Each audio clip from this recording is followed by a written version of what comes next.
যাওয়ার পূর্বে কিছু কিছু বিষয় আছে, সে বিষয়গুলো একটু ক্লিয়ার করে দিয়ে নেই। যেমন বই, লেকচার শিট, রেকর্ডেড ক্লাস এবং অন্যান্য যে বিষয়গুলো রয়েছে সেগুলো একটু ক্লিয়ার করে দিই। যেহেতু আপনাদের এই কোর্সটা প্রায় 8 থেকে 9 মাস সময় হবে, শেষের দিকে গিয়ে দেখা যাবে অনেকের ধৈর্য থাকে না।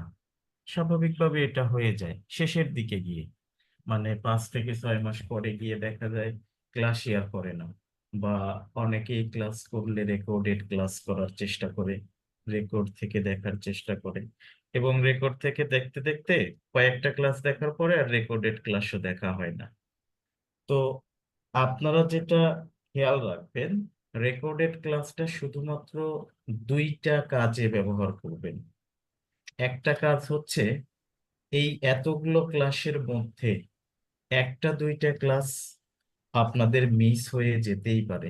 একটা দুইটা ক্লাস, এটা খুবই স্বাভাবিক, মানে প্রতি মাসে বলতেছি, প্রতি মাসে একটা দুইটা করে ক্লাস আপনাদের মিস হয়ে যেতেই পারে, এটা স্বাভাবিক। ওই মিসিং ক্লাসগুলো। আচ্ছা, আর একটা বিষয়, পরিচয় পর্বটা আমি নেইনি। অনলাইনে সাধারণত আসলে একজন আরেকজনকে দেখা যায় না, তো আমি অফলাইন ক্লাসে পরিচয়গুলো নেই, বা সবার সাথে পরিচয় পর্বটা থাকে। অনলাইন ক্লাসে সাধারণত এটা করেও আসলে খুব একটা লাভ হয় না, মানে একজন আরেকজনকে দেখা যায় না, বা কথা বলার সময় বোঝাও যায় না। যার কারণে এই পর্বটা আমি শেষের দিকে রাখছি, যদি আমরা এটা মনে করি শেষের দিকে। তো শুরুতে যে বিষয়গুলো আসে সেগুলো একটু ক্লিয়ার করে দিচ্ছি আর কি। তো দুইটা কাজে ব্যবহার করবেন রেকর্ডেড। একটা হচ্ছে যে প্রতি মাসে 2-3টা ক্লাস আপনার মিস যাবে, এটা খুব বেশি স্বাভাবিক। ওই 2-3টা ক্লাস রেকর্ড দেখে নেবেন। আর একটা বিষয় হচ্ছে, আপনি লাইভ ক্লাস যখন করবেন, কথাগুলো ভালো করে শুনুন। লাইভ ক্লাস যখন করবেন, মানে যে এখন যে আপনার ক্লাস হচ্ছে, এই লাইভ ক্লাস করার সময় খাতা কলম কোনো কিছু ব্যবহার করবেন না। মানে এটা আমার থিঙ্কিং, আমি আপনার সাথে শেয়ার করছি। আপনার যদি মনে হয় না এটা ঠিক আছে, তবে আপনি এটা অ্যাপ্লাই করতে পারেন।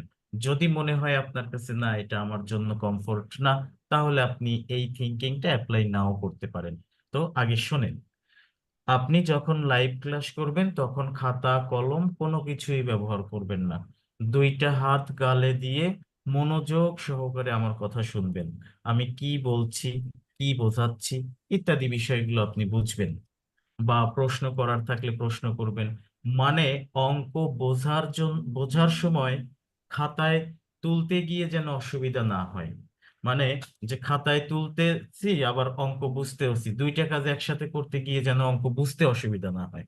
মানে আপনি পুরোপুরি ভাবেই খাতায় তুলবেন না, পুরোপুরি ভাবে আমি কি করাচ্ছি, কি বোঝাচ্ছি, কি দেখাচ্ছি, সব আপনি সুন্দর করে মনোযোগ সহকারে দেখবেন। এবং পাশাপাশি যদি কোনো প্রশ্ন করার থাকে প্রশ্ন করবেন। এতে করে আপনার বোঝাটা অনেক বেশি ভালো হবে। এবার খাতায় তাহলে কখন তুলবো? পরের দিন 24 থেকে 48 ঘন্টার মধ্যে আপনার সিক্রেট গ্রুপে রেকর্ডেড ক্লাসটা অ্যাভেলেবেল হবে। আপনার এই যে ক্লাসটার রেকর্ডটা সিক্রেট গ্রুপে পাবেন 24 থেকে 48 ঘন্টার মধ্যে। তার আগে পেয়ে গেলে ভালো, কিন্তু সর্বোচ্চ লিমিট 48 ঘন্টা। 48 ঘন্টার মধ্যে আপনি রেকর্ডেড ক্লাস পাবেন। রেকর্ডেড ক্লাস পাওয়ার পরে এই ক্লাস দেখে এইবার আপনি খাতায় সুন্দর করে তুলবেন। আমাকে প্লে করবেন, পজ করবেন, সেই সুযোগ তো আছে এখন। কোথাও যদি সুন্দর করে অনেক বেশি লিখতে হয় লিখবেন। মিউট করে দেন, মিউট করে কথা বলেন। আচ্ছা। তো যে কোন বিষয়ে প্রশ্ন থাকলে প্রথমে করবেন ক্লাসে। আর এই তোলাটা আপনি পরের দিন যখন রেকর্ড পাবেন তখন আপনি খাতায় সুন্দর করে দেখে দেখে তুলবেন। এতে করে আপনার খাতায় তোলাটাও সুন্দর হবে, নোট করাটাও সুন্দর হবে, এবং একটা ক্লাস 2বার করা হলো। বিষয়টা খেয়াল করেছেন যে একটা ক্লাস কিন্তু আলটিমেটলি আপনার কয়বার করা হইলো? 2বার করা হইলো কিন্তু। খাতায় নোট করার জন্য একবার, আর লাইভ ক্লাস মানে যে এখন যে ক্লাস করতেছেন, এখন আপনি শুধু গালে হাত দিয়ে আমার কথা মনোযোগ দিয়ে শুনবেন, কোনো কিছু প্রশ্ন করার থাকলে প্রশ্ন করবেন, আর কোনো কিছু লেখালেখি করবেন না। কথা বুঝতে পেরেছেন? মানে এইটা আমি কি বোঝাতে চেয়েছি, সবাই কি বুঝতে পেরেছেন বিষয়টা? জি স্যার। নেক্সট আসি, সবাই রেগুলার প্রেজেন্ট থাকার চেষ্টা করবেন। এবার আসি ম্যাটেরিয়াল কি, কোর্স ম্যাটেরিয়াল। কোর্স ম্যাটেরিয়াল সম্ভবত আমি সবাইকেই হোয়াটসঅ্যাপে দিয়ে দিয়েছি। 12টা লেকচার শিট, নাম্বার সিস্টেম থেকে শুরু করে জিওমেট্রি পর্যন্ত।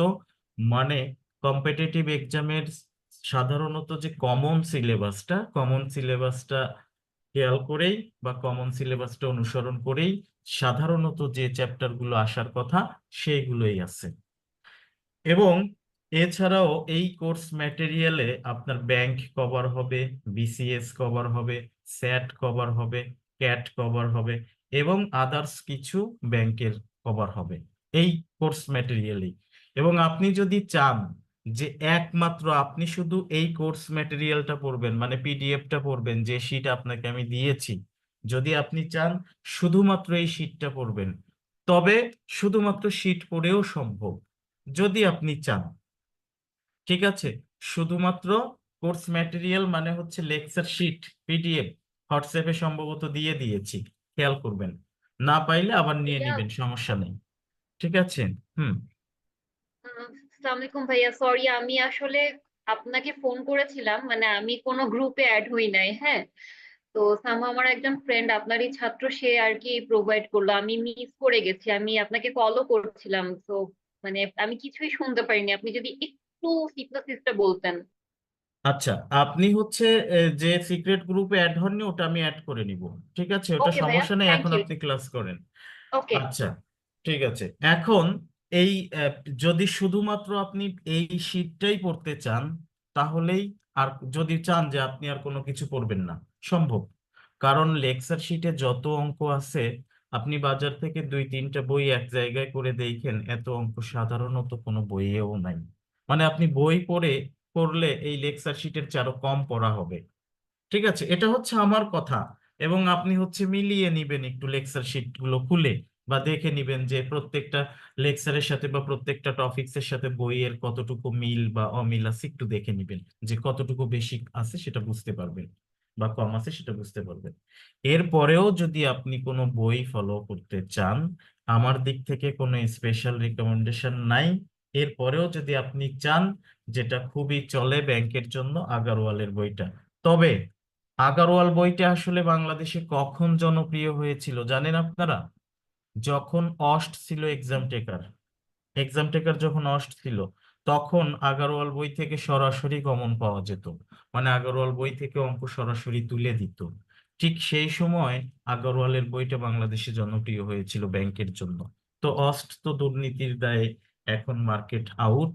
এখন এক্সাম টেকার যারা আছে বিআইবিএম, এই বিআইবিএম এর প্রশ্নগুলো বিট করতে চাইলে বাজারে ব্যাংক ম্যাথের জন্য সাধারণত যে বইগুলো পাওয়া যায়, এই বইগুলো পড়লেই এনাফ, এর চেয়ে বেশি লাগে না।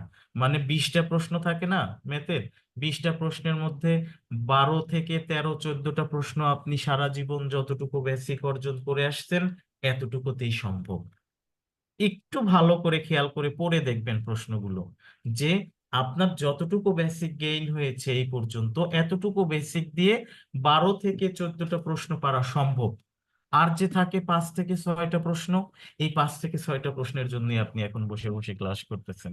ঠিক আছে, বা একটু কঠিন মনে হয়, বা একটু ট্রিকি থাকে, একটু ঘুরে দিলে দেয় আর কি, মানে ওইগুলো একটু সোজা করে দিলে আপনি পারবেন।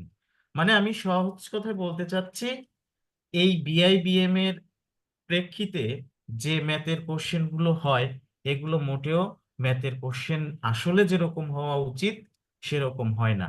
অ্যাকচুয়ালি ভালো প্রশ্ন ছিল, অস্ট করতো, আইবিএ করতো, আইবিএ এখনো করে, তবে প্রাইভেট ব্যাংকগুলোতে মাঝে মধ্যে পরীক্ষা নেয়, সরকারি ব্যাংকগুলোতে পরীক্ষা নেয় না এখন। অস্ট যদি সরকারি ব্যাংকে পরীক্ষা নিত, অস্ট ভালো প্রশ্ন করতো। এখনো যে খুব বেশি খারাপ প্রশ্ন হয় তাও না, তবে মোটামুটি ব্যাংকের জন্য আর কি এর চেয়ে আরেকটু কঠিন হয়, তুলনামূলক সহজই বলা চলে। তো এই কারণে আগরওয়াল বইটা এখন আর না পড়লেও চলে, তারপরেও যদি আপনি পড়তে চান পড়েন, সেটা সমস্যা নেই। আগে এগুলো শেষ করে বা বাজার থেকে যে কোনো আপনার পছন্দের যে কোনো একটা ব্যাংক ম্যাথ বই নিবেন। অবশ্যই খেয়াল করবেন বইটা যেন বাংলা ভার্সনের না হয়। বাংলা ভার্সনের হইলে আপনি বাংলা ভার্সনে অভ্যস্ত হয়ে যাবেন, পরীক্ষার হলে গিয়ে প্রত্যেকটা প্রশ্ন আপনি যখন ইংরেজিতে পাবেন, তখন প্রত্যেকটা প্রশ্নই হঠাৎ করেই আপনার কাছে অপরিচিত মনে হবে। ঠিক আছে, যে প্রশ্নগুলো তো কখনো দেখিনি এরকমও মনে হতে পারে। ঠিক আছে, তাই চেষ্টা করবেন বইটা যেন অবশ্যই ইংরেজি ভার্সনের হয়। এছাড়া আপনি আগারওয়াল, এছাড়া জিম্যাট অফিসিয়াল গাইড, মানে যদি আপনি আরেকটু অ্যাডভান্স প্রিপারেশন নিতে চান, জিম্যাট অফিসিয়াল গাইড এখন মার্কেটে 2022-এরটা সম্ভবত আছে। জিম্যাট অফিসিয়াল গাইড সবচেয়ে ভালো ছিল 2013-টা। এই 2013-টা যদি সংগ্রহ করতে পারেন তো ওটা আপনি পড়তে পারেন যদি অ্যাডভান্স প্রস্তুতি নিতে চান। এছাড়া আছে জিম্যাট ম্যাথ নোভা বাইবেল, যেটা জিম্যাট ম্যাথ নোভা বাইবেলটা আমাদের দেশে পরিচিত লাভ করছে জিওমেট্রি অংশটার জন্য। মানে জিওমেট্রি এই বইয়ের খুবই ভালো। যারা আইবি এর প্রস্তুতি নিতে চাচ্ছেন, আমার ব্যাচ থেকে প্রতি বছরই অন্ততপক্ষে 3 থেকে 4 জন আইবিএ তে চান্স পায়। আপনারা তো 14 ব্যাচের, 13 ব্যাচের আছে মনে হয় 4 জন সম্ভবত। একটু আগে নওশিন আপনি কথা বললেন, আপনার বন্ধু সম্ভবত গত বছর আইবিএ তে চান্স পেয়েছে, রাইট? হ্যাঁ ভাইয়া, সাব্বির, তানভীর। সাব্বির, জি হ্যাঁ। জি। তো প্রত্যেক বছরই চান্স পায়। আহ, এখন ওই যদি আইবিএ তে যদি আপনাদের কারোর ইচ্ছা থাকে, বা যদি আপনি জিওমেট্রি অংশটা কভার করতে চান আইবি এর প্রেক্ষিতে, তাহলে জিম্যাট নোভা বাইবেলটা পড়তে পারেন। এটা খুবই, এবং জিম্যাট নোভা বাইবেলের অঙ্কগুলো কিন্তু খুব কম কম, 2টা 3টা 4টা করে অঙ্ক, এবং খুব সহজ সহজ অঙ্ক। দেখে মনে হবে এগুলো তো 3 4-এর অঙ্ক, এগুলো কি করব, বাট অঙ্কগুলোর মধ্যে একটা ভোল্টেজ আছে, বা মানে সিস্টেম আছে। একটা অঙ্ক শিখলে আপনি 4টা 5টা 10টা পারবেন, এরকম সিস্টেম আছে। মানে আপনি চাইলে পড়তে পারেন। তবে এই লেকচার শিটে, আপনাকে যে লেকচার শিট দেওয়া হয়েছে, এখানে জিম্যাট নোভা বাইবেলের সব অঙ্কই চলে আসছে। জিওমেট্রিতে অঙ্ক আছে 201টা না 203টা। ঠিক আছে, জিম্যাট নোভা বাইবেলের সবগুলো তো আসছেই, অতিরিক্ত আরো আছে। মানে সবগুলো এক জায়গায় লেকচার শিটে সব রেডি করে দেওয়া আছে। এরপরে আসি, যদি আপনি অনলাইন ম্যাটেরিয়ালস চান। অনলাইন ম্যাটেরিয়ালস বলতে, যদি কোনো ওয়েবসাইট পড়তে চান, ওয়েবসাইট থেকে পড়তে চান, তাহলে খুবই জনপ্রিয় কিছু ওয়েবসাইট আছে। Indian website, India weeks. আমি ইন্ডিয়ান ওয়েবসাইটের কথা কেন বলতেছি, কারণ ইন্ডিয়ার সাথে বাংলাদেশের সিলেবাস অলমোস্ট সেম। ওদেরটা একটু অ্যাডভান্স, আমাদেরটা সহজ। ওদেরটা পড়লে অলমোস্ট আমাদেরটা পুরোপুরি হয়ে যায়। তো ইন্ডিয়ান ওয়েবসাইট আছে ইন্ডিয়া উইক্স, এক্সামভেডা, কম্পেটয়েড, ক্যাম্পাস গেট, আড্ডা 24/7। এগুলো খুবই জনপ্রিয় ওয়েবসাইট। এই ওয়েবসাইটগুলো থেকে আপনি অঙ্ক সমাধান করতে পারেন। বিশেষ করে কম্পেটয়েড থেকে বিআইবিএম মাঝে মধ্যে সরাসরি প্রশ্ন কপি করে কম্পেটয়েড থেকে। আর কম্পেটয়েড ওয়েবসাইটের অঙ্ক শেষ করতেই আপনার এক জীবন চলে যাবে, তাও শেষ করা যাবে না, অনেক অনেক অঙ্ক আছে। এছাড়া মানে অ্যাডভান্স স্ট্যান্ডার্ড কোশ্চেনের জন্য সেটা হচ্ছে gmatclub.com, মানে অনলাইন ম্যাটেরিয়ালস এর কথা বলতেছি। অ্যাজ ইউজুয়ালি সবচেয়ে ছোট অনলাইন প্ল্যাটফর্ম হচ্ছে ইন্ডিয়া উইক্স। ইন্ডিয়া উইক্স খুবই ছোট, খুবই ছোট। ইন্ডিয়া উইক্স এর অ্যাপসও আছে। প্লে স্টোরে গিয়ে ইন্ডিয়া উইক্স লিখলেই আপনি অ্যাপস পাবেন ইন্ডিয়া উইক্স এর, এবং ওই অ্যাপসেই দেখবেন চ্যাপ্টার ওয়াইজ সবগুলো অঙ্ক আছে, অঙ্ক কম কম আছে। এইটা খুব দ্রুত আপনি চাইলে শেষ করতে পারবেন। তবে এক্সাম ভেদা শেষ করতে একটু সময় লাগবে, এবং কম্পিউটার আপনি শেষ করতে পারবেনই না, অনেক অঙ্ক। এছাড়া আছে ক্যাম্পাস গেট, আড্ডা 24/7। আর স্ট্যান্ডার্ড কোশ্চেনের জন্য gmatclub.com, এখানে 780 800 লেভেলের কোশ্চেন এখানে অ্যাভেলেবেল। ঠিক আছে, আর অনলাইন ভিডিও যদি দেখতে চান, ইন্ডিয়ান কিছু প্ল্যাটফর্ম আছে, যেমন ডন্ট মেমোরাইজ.com।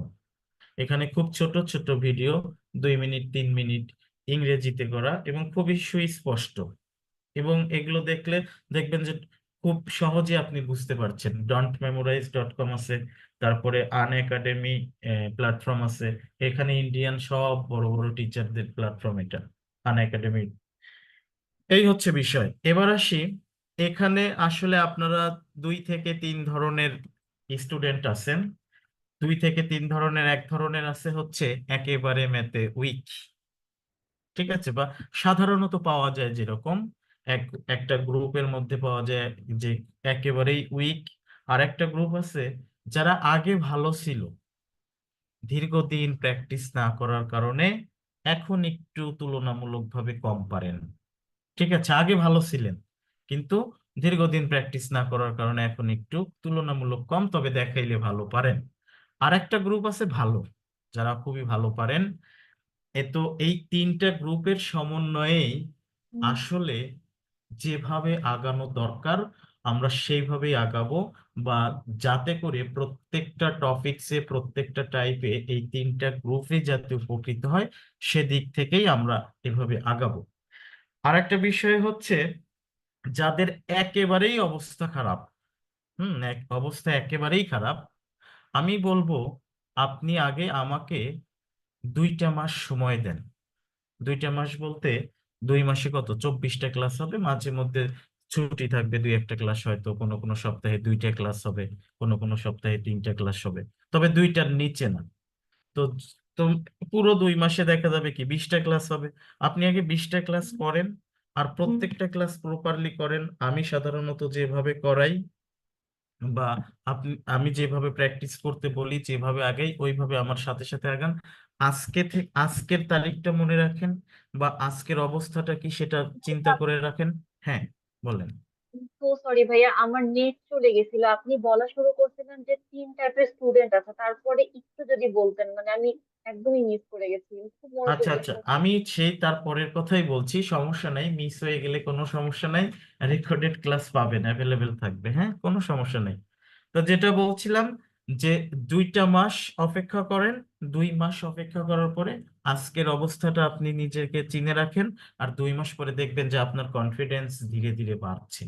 2টা মাস পরে দেখবেন, আর সেই কনফিডেন্স থেকে ধরে এর বেসিকটাকে একটু ঠিক করবেন। বেসিকের কারণে কিন্তু সমস্যা নাই, যেটা আমি প্রায়ই বলে থাকি, যে 100 টাকার একটা জিনিস 150 টাকা বিক্রি করলে প্রফিট হয় নাকি লস হয়, এইটা যদি আপনি জানেন তবে আপনার বেসিক ভালো, বেসিকে কোনো সমস্যা নেই এতটুকু যদি জানেন। বা গ্রাজুয়েশন কমপ্লিট হয়েছে, আপনার পোস্ট গ্রাজুয়েশন কমপ্লিট হয়েছে, সো আপনার বেসিক ভালো, বেসিকে কোনো সমস্যা নাই। এরপরেও এখন এই মুহূর্তে যেমন সব বিষয়েই যে আপনার জানা থাকবে, বিষয়টা তো এমন না। এখন ধরেন এই মুহূর্তে আপনাকে আমি বললাম যে a+b² ফর্মুলাটা কি, আপনি বললেন যে a², এর পরেরটা কি হবে মনে নাই, তারপরে বলতেছেন b³ মানে খুবই এলোমেলো বললেন। এখন এইটা আপনি পারলেন না, এর মানে যে আপনার বেসিকের অবস্থা খারাপ, বিষয়টা কিন্তু তা না। এর মানে আপনার প্র্যাকটিসের অবস্থা খুবই খারাপ।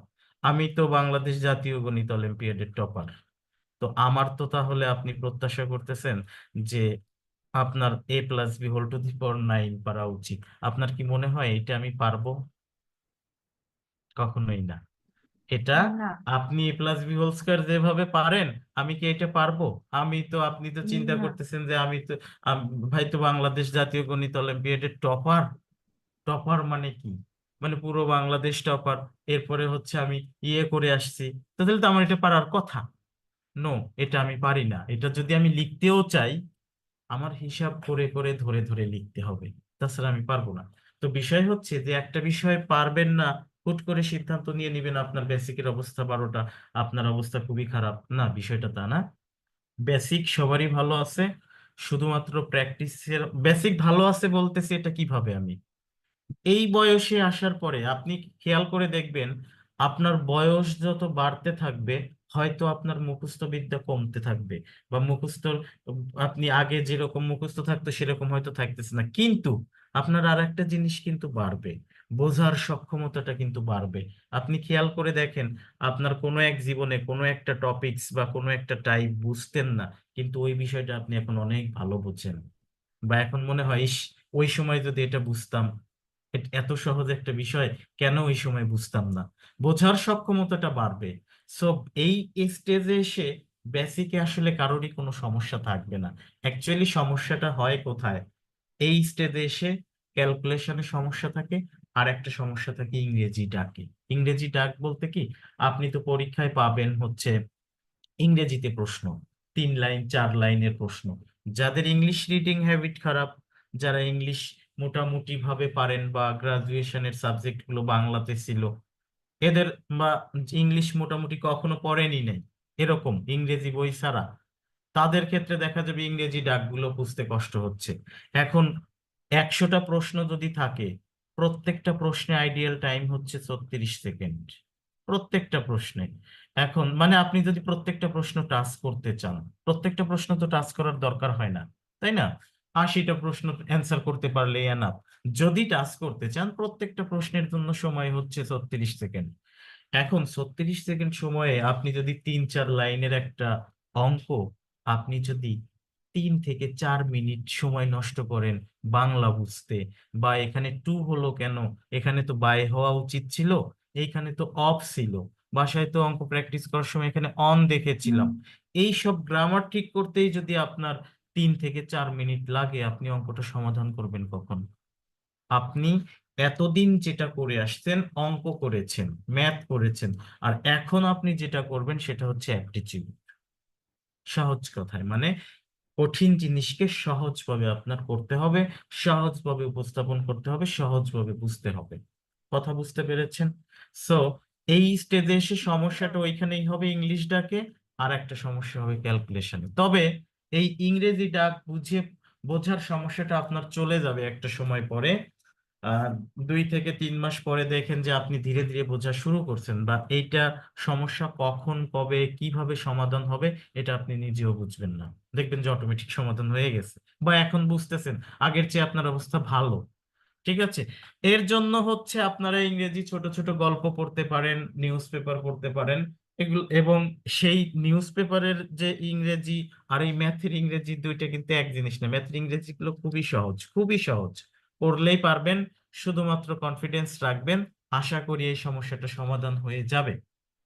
দ্বিতীয় সমস্যা হচ্ছে, দ্বিতীয় এবং প্রধান সমস্যা যেটা ক্যালকুলেশনে, যেটা বলি যে ধরেন একটা অঙ্ক যদি 5 থেকে 7 লাইনের হয়, ধরেন এই যে 5টা লাইন, প্রথম 4টা লাইনে আপনি শুধুমাত্র সংখ্যাগুলো লিখেছেন।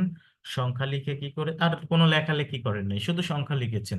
লাস্ট লাইনে এসে ধরেন আপনি পাইলেন 125 কত, লেটস 73। হ্যাঁ, এখন আপনি এই লাইনে এসে আপনি কি করবেন, ধরেন প্রত্যেকটা লাইনে যদি আপনি শুধুমাত্র সংখ্যাগুলো লেখেন, সংখ্যাগুলো লিখে প্রত্যেকটা লাইনে ধরেন আপনি 8 সেকেন্ড করে সময় নিয়েছেন, তাহলে এই 4 লাইনে আপনি টোটাল সময় নিয়েছেন কত? 32 সেকেন্ড। ঠিক আছে, আপনার তো টোটাল সময় নেওয়ার কথা 36 সেকেন্ড, তো 32 সেকেন্ড নিয়েছেন। এখন এই লাইনে এসে আপনি কি করবেন, এই দুইটা এরকম ধরে ধরে গুণন করবেন। এই দুটো এরকম ধরে ধরে গুণন করতে দেখা যাবে যে আপনি আরো 2 মিনিট বা 1.5 মিনিট সময় নষ্ট করে ফেলছেন, বা 45 সেকেন্ড সময় নষ্ট করে ফেলছেন। মূলত এই লাইনে এসে কিন্তু আপনার টাইমটা বেশি যাবে। এখন আপনি যদি এটা 1 সেকেন্ডে লিখে দিতে পারেন যে এটা কত হবে, 9125, আপনি যদি 1 সেকেন্ডে লিখে দিতে পারেন যে এই দুটোর গুণনফল হবে 9125, আর আপনার যে কম্পিটিটর সে কি করবে, এরকম এই দুটো নাম্বার ধরে ধরে বসে বসে গুণন করবে। তাইলে কি তার চেয়ে, তাকে বিট করার সবচেয়ে বড় জায়গাটা হচ্ছে এই লাইনে। এই লাইনে আপনার তাকে বিট করতে হবে। ঠিক আছে? সো ম্যাথ যখন করেছেন মানে একাডেমিক লেভেলে, তখন একটা অঙ্ক করার জন্য 7 দিন সময় থাকতো। ঠিক আছে, বাসায় করে নিয়ে, বাসায় গিয়ে করতেন, করে তারপরে আবার নিয়ে যেতেন, মানে 7 দিন সময় পেতেন, বা ওখানে রচনা লেখার সময় ছিল। কিন্তু এখন এখানে কিন্তু আর 7 দিন সময় পাবেন না।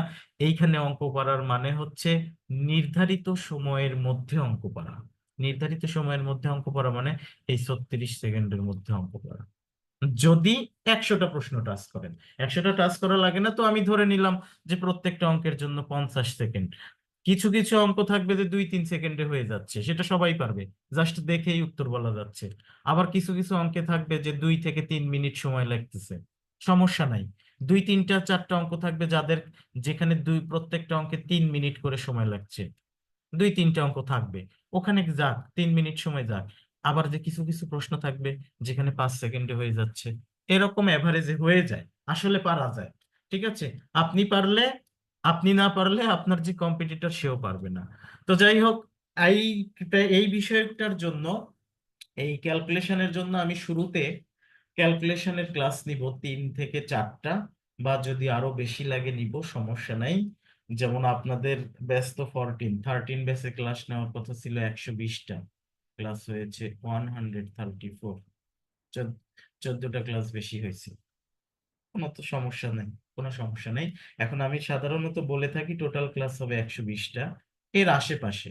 এর দুই দুই চারটা কমও হতে পারে, এর বেশিও হতে পারে, সেটা কোনো সমস্যা না।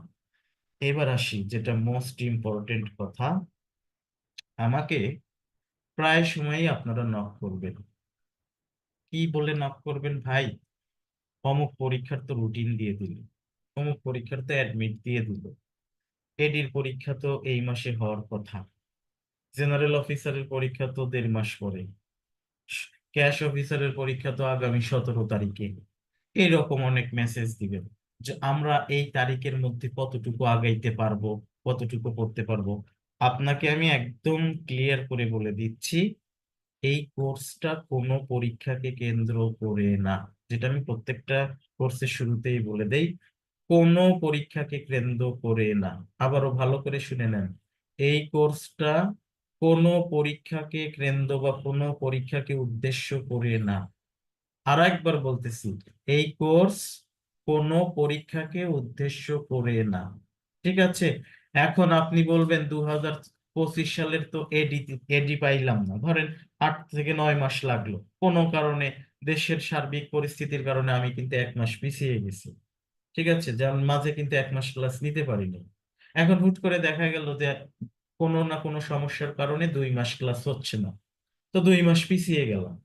এখন আপনি যে যদি বলেন যে ভাই 25 সালের এডির জন্য তো ভর্তি হয়েছিলাম, এডির পরীক্ষাটা দিতে পারলাম না, তখন কিন্তু আমার খারাপ লাগবে যে না বেচারা, ও এই পরীক্ষার উদ্দেশ্যে ভর্তি হয়েছিল, সে আসলে পারলো না।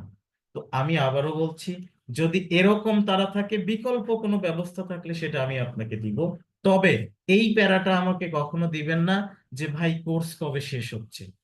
ক্লাস আমি আপনাকে পুরোপুরি ম্যাথ শেখানোর জন্য এই কোর্সটা নিয়েছি, এবং এই কোর্সটা তারাই ভর্তি হয় যারা পিওরলি শিখতে চায় এবং যাদের সময় থাকে অন্তত পক্ষে 1 বছরের বেশি।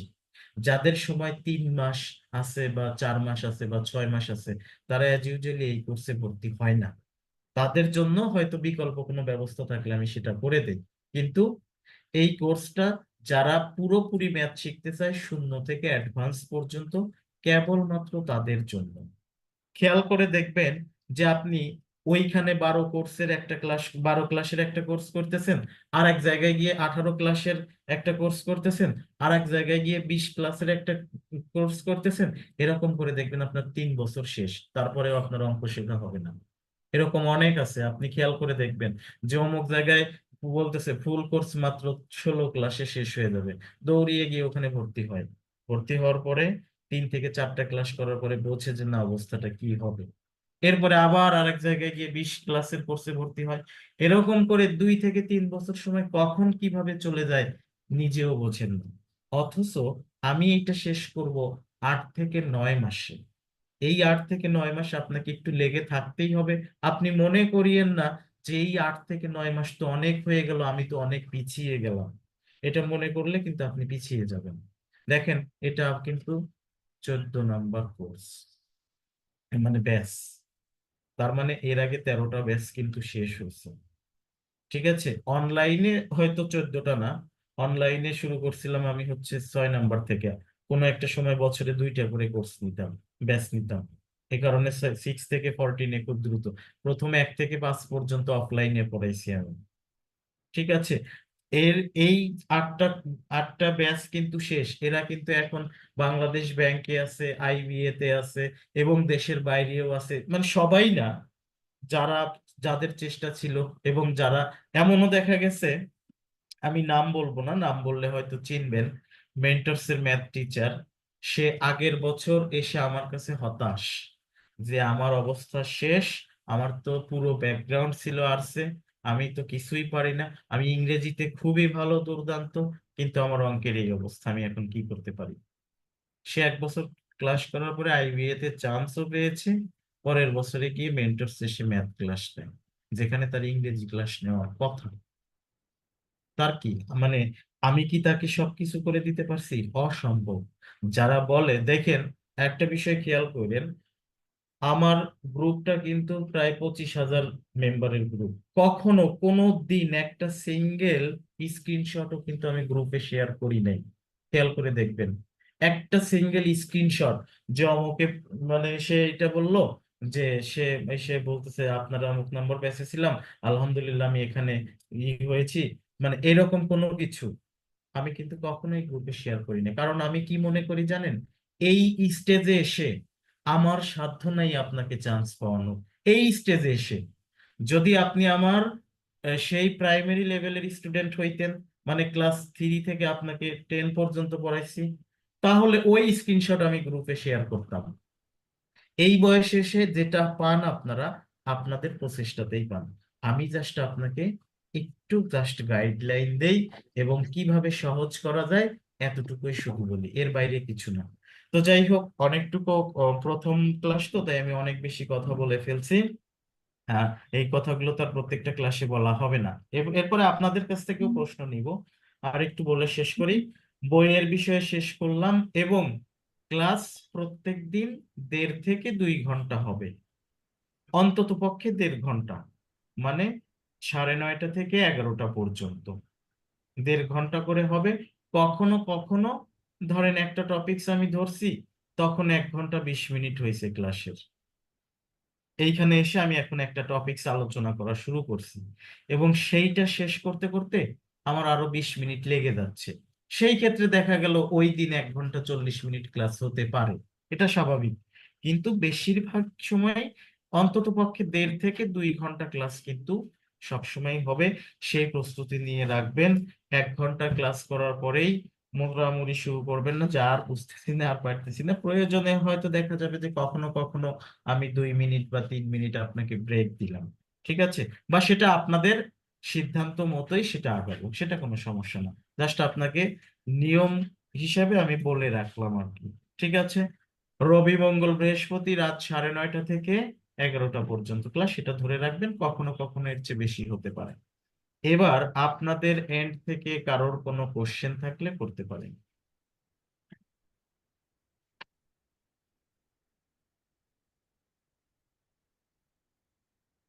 কারোর কোনো কোশ্চেন আছে?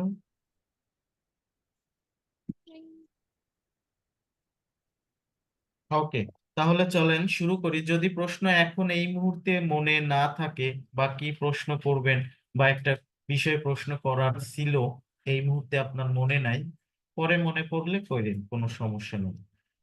ঠিক আছে, তাহলে এখন যেটা বলছিলাম যে শুরুতে আমি 3 থেকে 4টা ক্লাস নিব ক্যালকুলেশনে, তো ক্যালকুলেশনটা শুরু করছি। ঠিক আছে, ক্যালকুলেশনের বেসিক অপারেশন কয়টা বলেন? 4টা।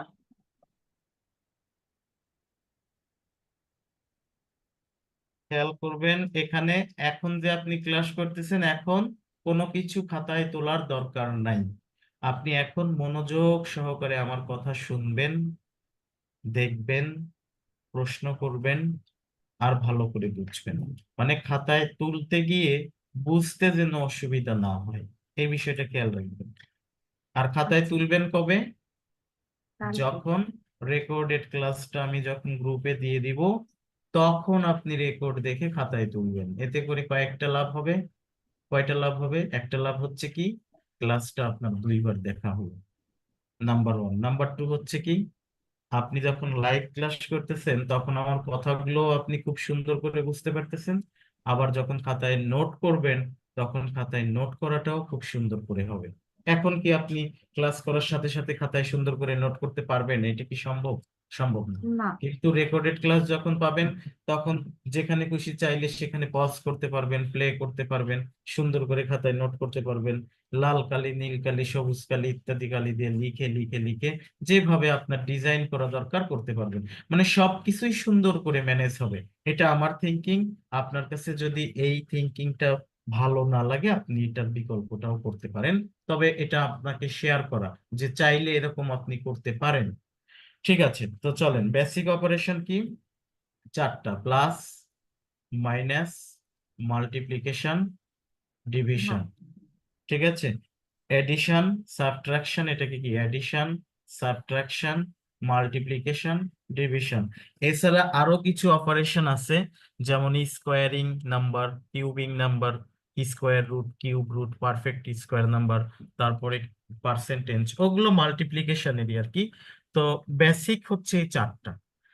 প্লাস এবং মাইনাস নিয়ে খুব একটা বেশি সমস্যা নাই কারোর। এরপরেও প্লাস মাইনাসের আমি 2-1টা উদাহরণ এখানে দিব। কেন এখানে আমি 3 থেকে 4টা ক্লাসে শেষ করব?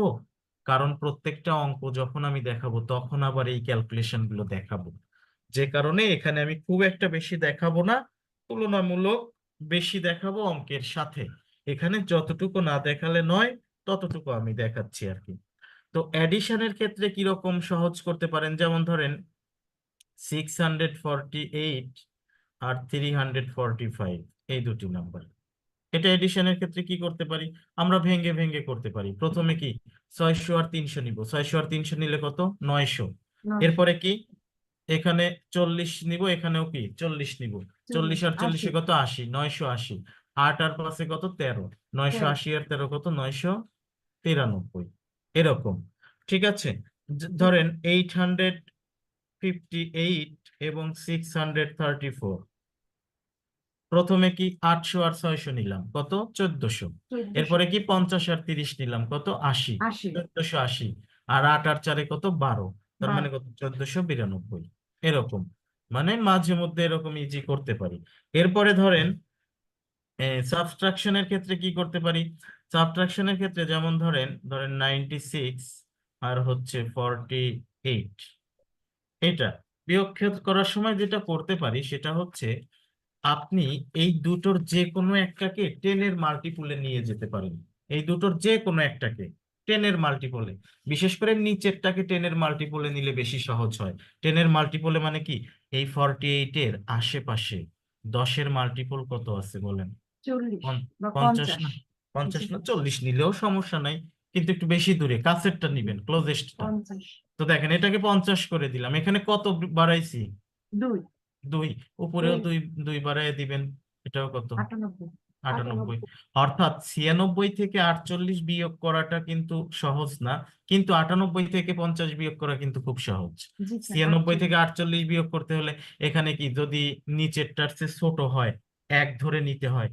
যেমন এখানে কি উপরে 6 আর নিচে কত, 8, তাহলে এটাকে 6 না বলে এটাকে কত বলতে হয় যেন, 16, 16, তাই না? তো এই রকম ক্ষেত্রগুলোতে কষ্ট হয়ে যায়, তখন আমরা এই কাজগুলো করে নিতে পারি। যে কোনো একটাকে 10 এর মাল্টিপলে কনভার্ট করে নিবেন।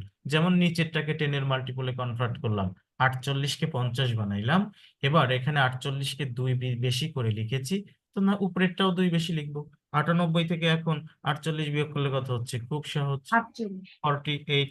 যেমন 91 আর কি 48, এটা এখানে এটাকে 50 বানিয়ে 50, দিলাম, কত 2 বৃদ্ধি করছে, এটাকেও কত বৃদ্ধি, এটা 93, কত লিখবো, 93। মানে 91 বিয়োগ 48 যে কথা, 93 বিয়োগ 50 একই কথা, কত, 43।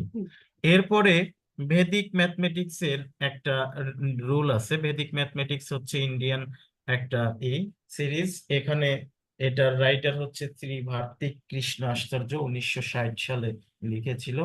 তো ওনার 16টা রুল ছিল, 16টা রুলের মধ্যে একটা রুল হচ্ছে all from 9 and the last from 10, all from 9 and the last from 10,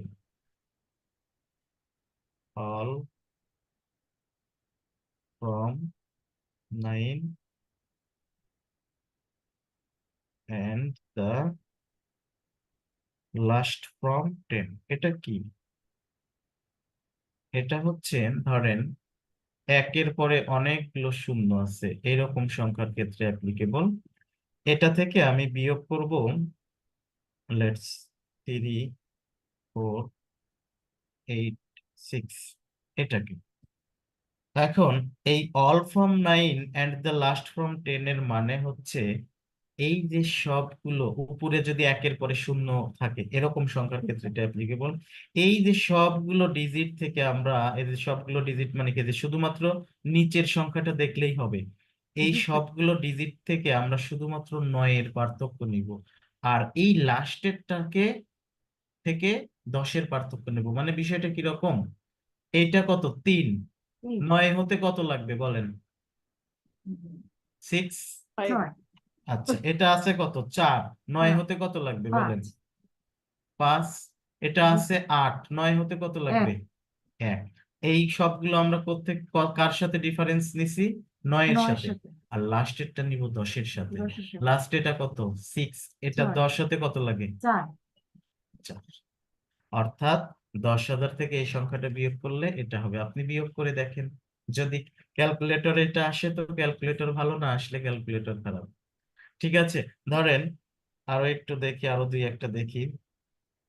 348, এখানে 3 আছে, 9 হতে কত লাগে? 6। 6 এখানে 4 আছে, 9 হতে কত 5 লাগে? 5। এখানে 8 আছে, 10 হতে কত লাগে? 2 দ্যাটস ইট। আচ্ছা, যদি কখনো এখানে দেখেন এই সামনে কিন্তু কিছু আসতেছে না, এই সামনে এখানে কি কিছু আসতেছে? না উপরে তো টোটাল ডিজিট কয়টা ছিল? 4টা। নিচে 4টা টোটাল ডিজিট কয়টা? 3টা। 3টা তো এখানে বিয়োগফলের মধ্যে টোটাল ডিজিট কয়টা পাচ্ছি? 3টা। 3টা তো সামনের ডিজিটটা কই? এখানে তো কিছু একটা আসা উচিত ছিল, কিছু নাই। এর মানে এখানে যে 0 1 আছে, এই 1 থেকে আসলে কত বিয়োগ করা হয়েছে? 1 বিয়োগ করা হয়েছে। মানে এটা আমরা ধরে নিচ্ছি আর কি, আমাদের বোঝার সুবিধার্থে আমরা এটা অ্যাড করে নিচ্ছি যে এখানে আসলে কিছু নাই, মানে লাস্টে যেটা থাকে, মানে সর্ববামে যেটা থাকে, সেটার সাথে আসলে 1 বিয়োগ করেই কোথায় লেখা হয়? সর্ববামে। মানে প্রথম বিষয়টা এরকম দেখেন, যদি এটা এখন 10,000 না হয়ে, মানে 1,000 না হয়ে যদি 3,000 হতো, তখন কি করতাম? 246, এই যে এটা 9 হতে কত বাকি আছে? 8 7। 7 7, এখানে 4 আছে, 9 হতে কত লাগে? 5 5। এটা 6 আছে, 10 হতে কত লাগে? 4 4। শেষে তো এখন আর এখানে 1 নাই, না এখন আছে 3। তাহলে এখানে 2 কত হবে বলেন তো? 2 লাস্টেরটা 1-এর থেকে 1-এর সাথে পার্থক্য নিতে হয় না? জি স্যার 2। 2 হ্যাঁ, এরকম করতে পারেন। তো এগুলো আমি দেখাবো সামনে, এগুলো আমি হচ্ছে প্রত্যেকটা প্রশ্নের সাথে যখন লাগবে এগুলো আমি দেখাবো। মূলত যেখান থেকে সবচেয়ে বেশি দরকার হয় সেটা হচ্ছে কি মাল্টিপ্লিকেশনের। মাল্টিপ্লিকেশনের প্রথম যেটা রুল দেখাই সেটা হচ্ছে কি যাবে ডাবলিং এন্ড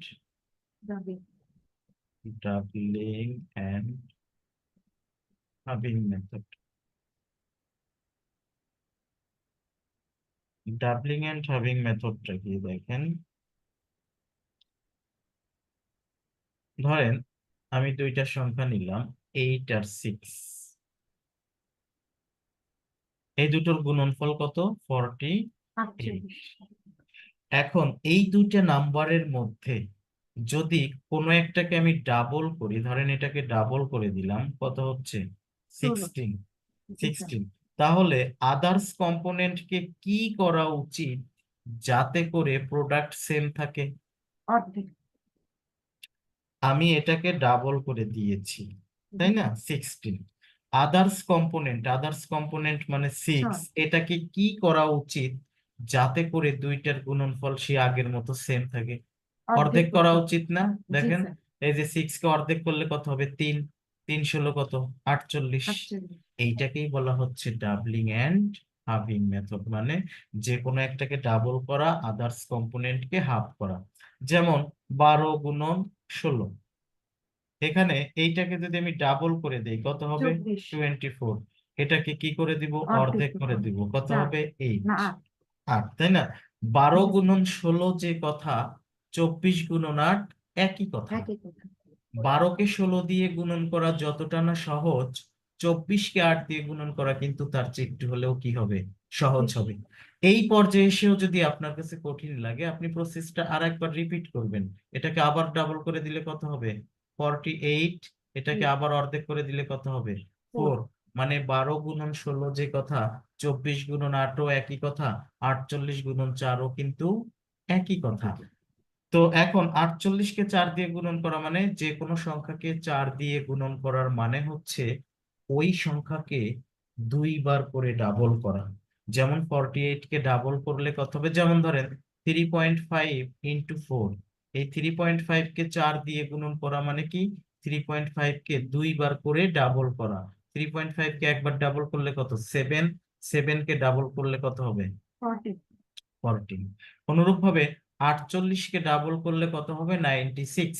96কে ডাবল করলে কত হবে?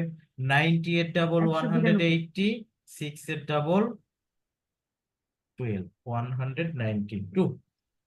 আচ্ছা, এখানে আরেক ভাবে চিন্তা করা যেত, এটাকে 50 মনে করেন। 50কে 4 দ্বারা গুণন করলে কত হবে? 200 না? 200 জি স্যার তো এখানে আপনি কত বেশি মনে করছেন? 2। 2 কয়বার বেশি মনে করছেন? 4 বার। 4 বার 2 4 বার বেশি হলে কত বেশি হয়েছে? 8। তার মানে 200-র মধ্যে 8 বেশি আছে। তো 200 থেকে 8 বিয়োগ করলে কত, 192, এভাবেও হইতো। আচ্ছা, এরপরে এই ডাবলিং এন্ড হাফিং মেথডটা মূলত সবচেয়ে বেশি ইফেক্টিভ হয় যদি দুইটা কম্পোনেন্টের মধ্যে একটা পাঁচ দিয়ে শেষ হয়। আচ্ছা দেখেন, যেমন 16 × 15, এই দুইটা কম্পোনেন্টের মধ্যে যখন একটা পাঁচ দিয়ে শেষ হয় তখন এই ডাবলিং এন্ড হাফিং মেথডটা সবচেয়ে বেশি ইফেক্টিভ হয়। কিভাবে ইফেক্টিভ হয় দেখেন, যে কম্পোনেন্টটা পাঁচ দিয়ে শেষ হয় ওইটাকে যখন ডাবল করা হবে তখন সে কত দিয়ে শেষ হবে বলেন তো? 0 অথবা 5। 0 দ্বারা শেষ হবে? 5 দিয়ে কেন? 5 দিয়ে শেষ হওয়া সংখ্যাকে ডাবল করলে অলওয়েজ কত দিয়ে শেষ হবে? 0 0 দিয়ে না? জি স্যার। আচ্ছা, 0 দিয়ে শেষ হলে কি হবে? গুণন করতে সুবিধা হবে। কিরকম? যেমন দেখেন, এই 15কে যদি ডাবল করে দেই কত হবে? 30 30। আদার্স কম্পোনেন্ট যেটা আছে এটাকে কি করে দেবো অর্ধেক এখন? করব। অর্ধেক করে দেবো। আর ঠিক আছে, এই জি যে স্যার। ডাবলিং এন্ড হাফিং মেথড। দেখেন, 16কে 15 দিয়ে গুণন করলে কত হবে এইটা মাথায় না আসলেও 8কে 3 দিয়ে গুণন করলে যে 24 হবে জি এটা স্যার। কিন্তু সবার মাথায় আসবে। তার মানে কি? 240। যেমন 24 × 25, এখানে দুইটা কম্পোনেন্টের মধ্যে একটা 5 দিয়ে শেষ হয়েছে, তাহলে এটাকে কি করব? ডাবল করে ডাবল দিব, আর এটাকে কি করে দিব? অর্ধেক অর্ধেক করে দিব। 24কে অর্ধেক করলে কত? 12। আর 12 25কে ডাবল করলে কত? 50 50। এখন 12কে 5 দিয়ে গুণন করলে কত হয় সবাই পারি 60 না? 60, জি এবং স্যার। তার পেছনে একটা শূন্য শূন্য। এরপরে ধরেন 36 × 15, 36 × 15, 36 কে কি করে দিব? অর্ধেক অর্ধেক করে দিব।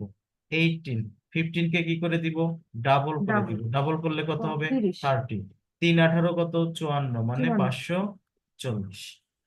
এবার আসি, ডাবল তো যে কোনো সংখ্যাকেই করা যায়, কিন্তু অর্ধেক যে কোনো সংখ্যাকে করতে গেলে বিপত্তি ঘটে, তাই জি না? স্যার। যেমন ধরেন 13 × 17, 13 × 17। ভাইয়া একটা প্রশ্ন আছে। হ্যাঁ বলেন।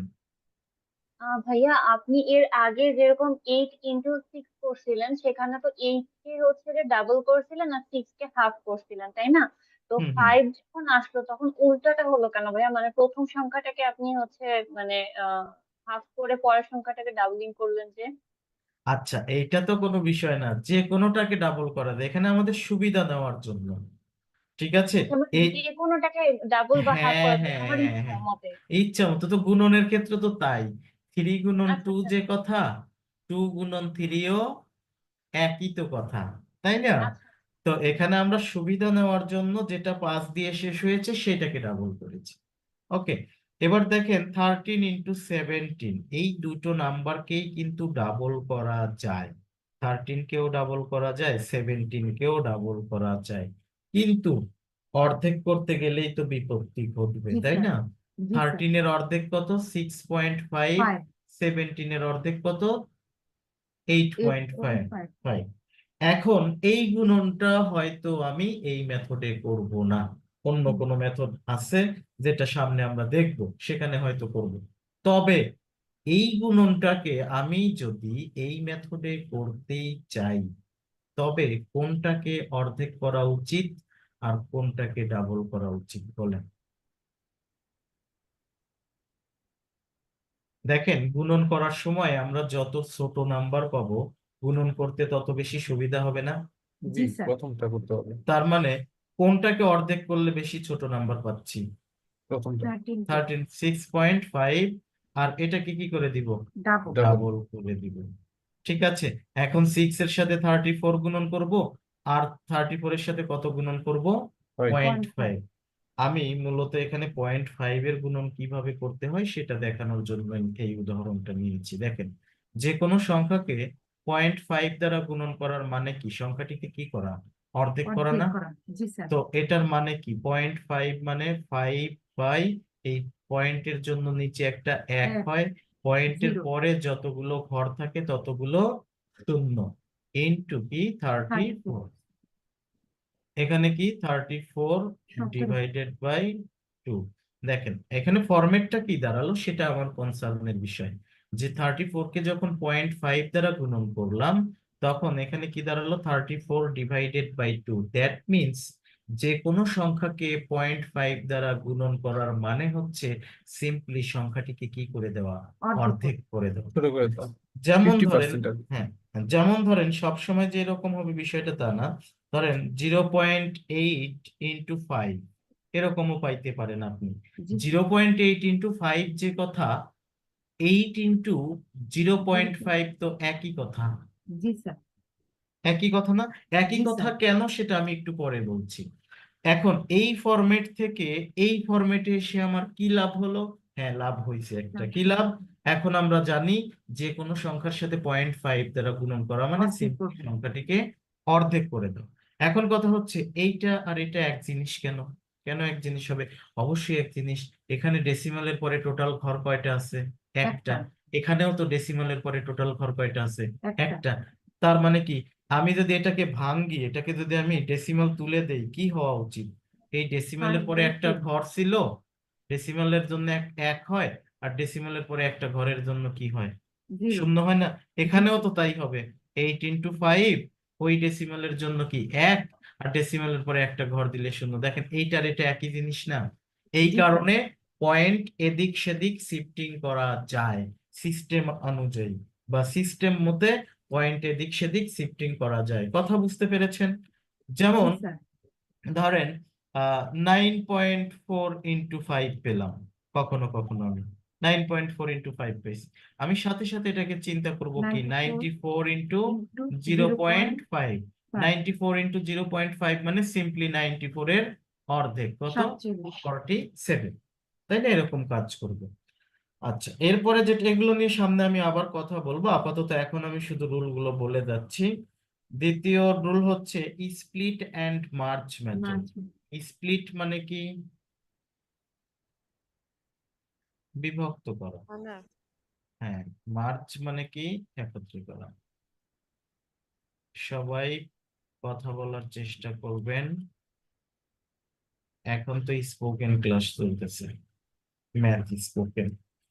ঠিক আছে, এখন তো কথা বলবেনই, বা প্রশ্ন জি করলে স্যার সবাই পার্টিসিপেট করার চেষ্টা করবেন।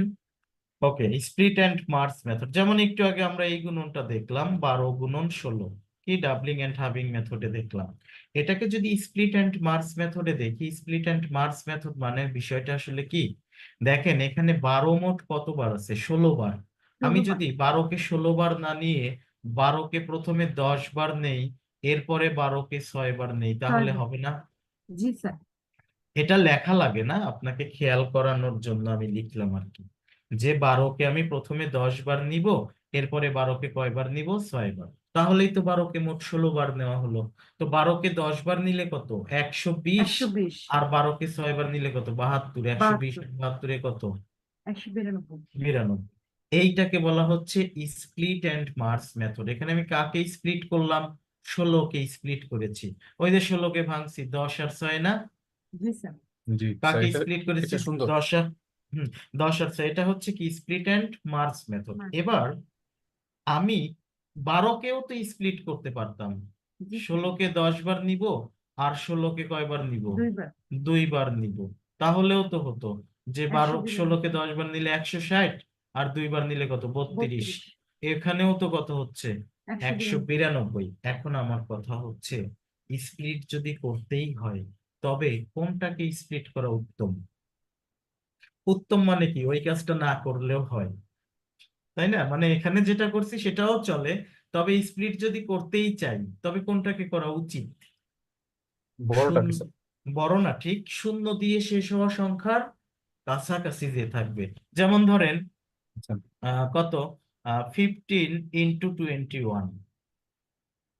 এখানে আমি কাকে স্প্লিট করব? 21 কে না? কারণ এটা শূন্য দিয়ে শেষ হওয়ার সংখ্যার কাছাকাছি। জি স্যার জি আবার ধরেন 13 ইন্টু 17, এটা আমরা ডাবলিং এন্ড হাবিং মেথডে দেখলাম, কষ্ট হচ্ছিল। এখানে কাকে স্প্লিট করব? 13 17 কে। 13। এখানে 17 কে 10 বার নিব, আর 17 কে 3 বার নিব। 10 বার নিলে কত? 170, আর 3 বার নিলে কত? 51। 170 আর 51 কত? 221। আচ্ছা, এটা সামনে আমি আরো অনেকগুলো উদাহরণ দিব। এখন যেখান থেকে আর রিপিট হবে না, এই 3 নাম্বারটা থেকে সামনে আর রিপিট হওয়ার কোনো সম্ভাবনা নাই। 3 নাম্বারটা থেকে ভালো করে খেয়াল করবেন এবং ভালো করে বুঝে নিবেন, যত সামনে যাচ্ছি তত বেশি ইম্পর্টেন্ট পাচ্ছি। ওকে, মাল্টিপ্লাইং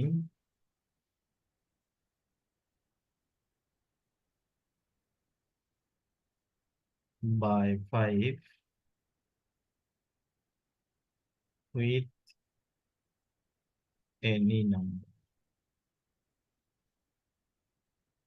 যে কোনো সংখ্যাকে 5 দিয়ে কিভাবে গুণন করতে হয় সেটা। প্রথমে একটু প্যাটার্ন দেখি, এরপরে আমরা ব্যাখ্যা সহ শিখবো। অবশ্যই ব্যাখ্যা সহই শিখতে হবে, ব্যাখ্যা ছাড়া শিখে কোনো লাভ নেই, ঠিক আছে? ভুলে যাবেন এক সময়। ওকে, 5 ইন্টু 4 কত? 20 না? 20 5 ইন্টু 12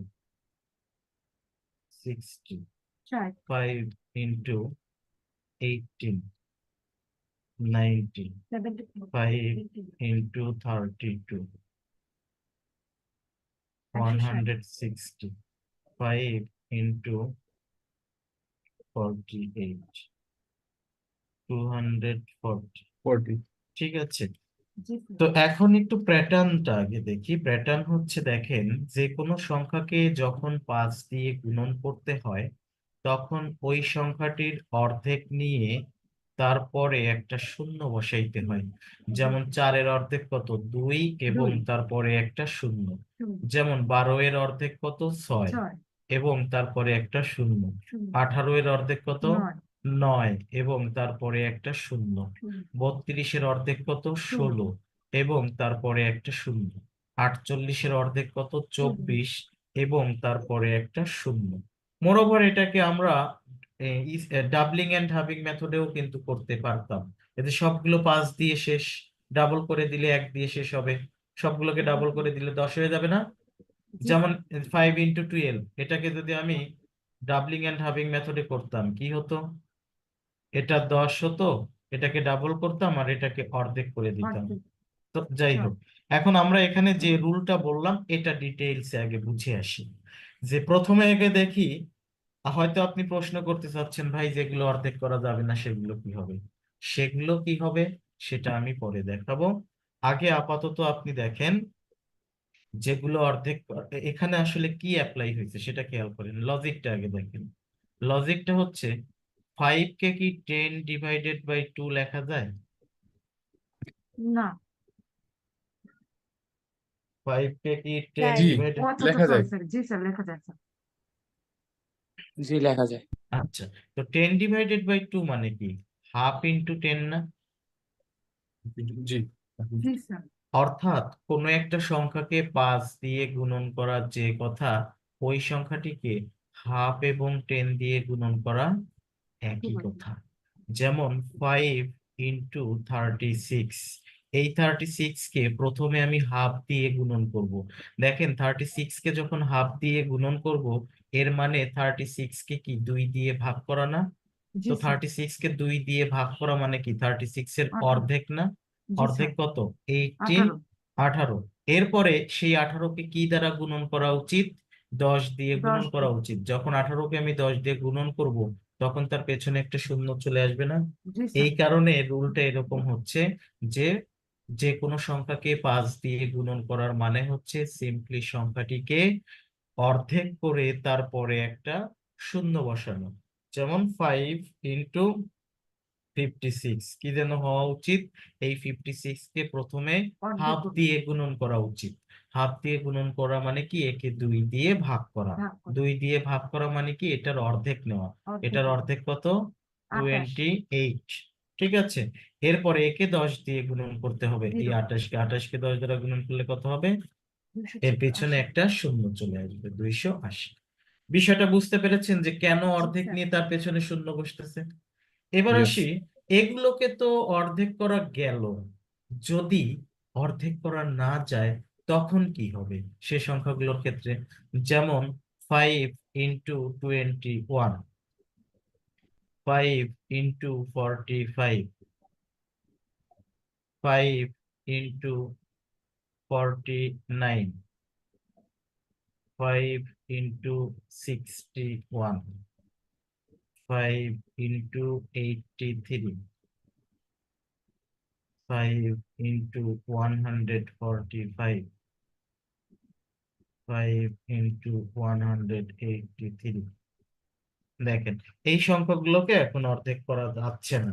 অর্ধেক করা যাচ্ছে না বিষয়টা তা না, অর্ধেক করা যাচ্ছে মানে ডেসিমাল আসবে, তাই না?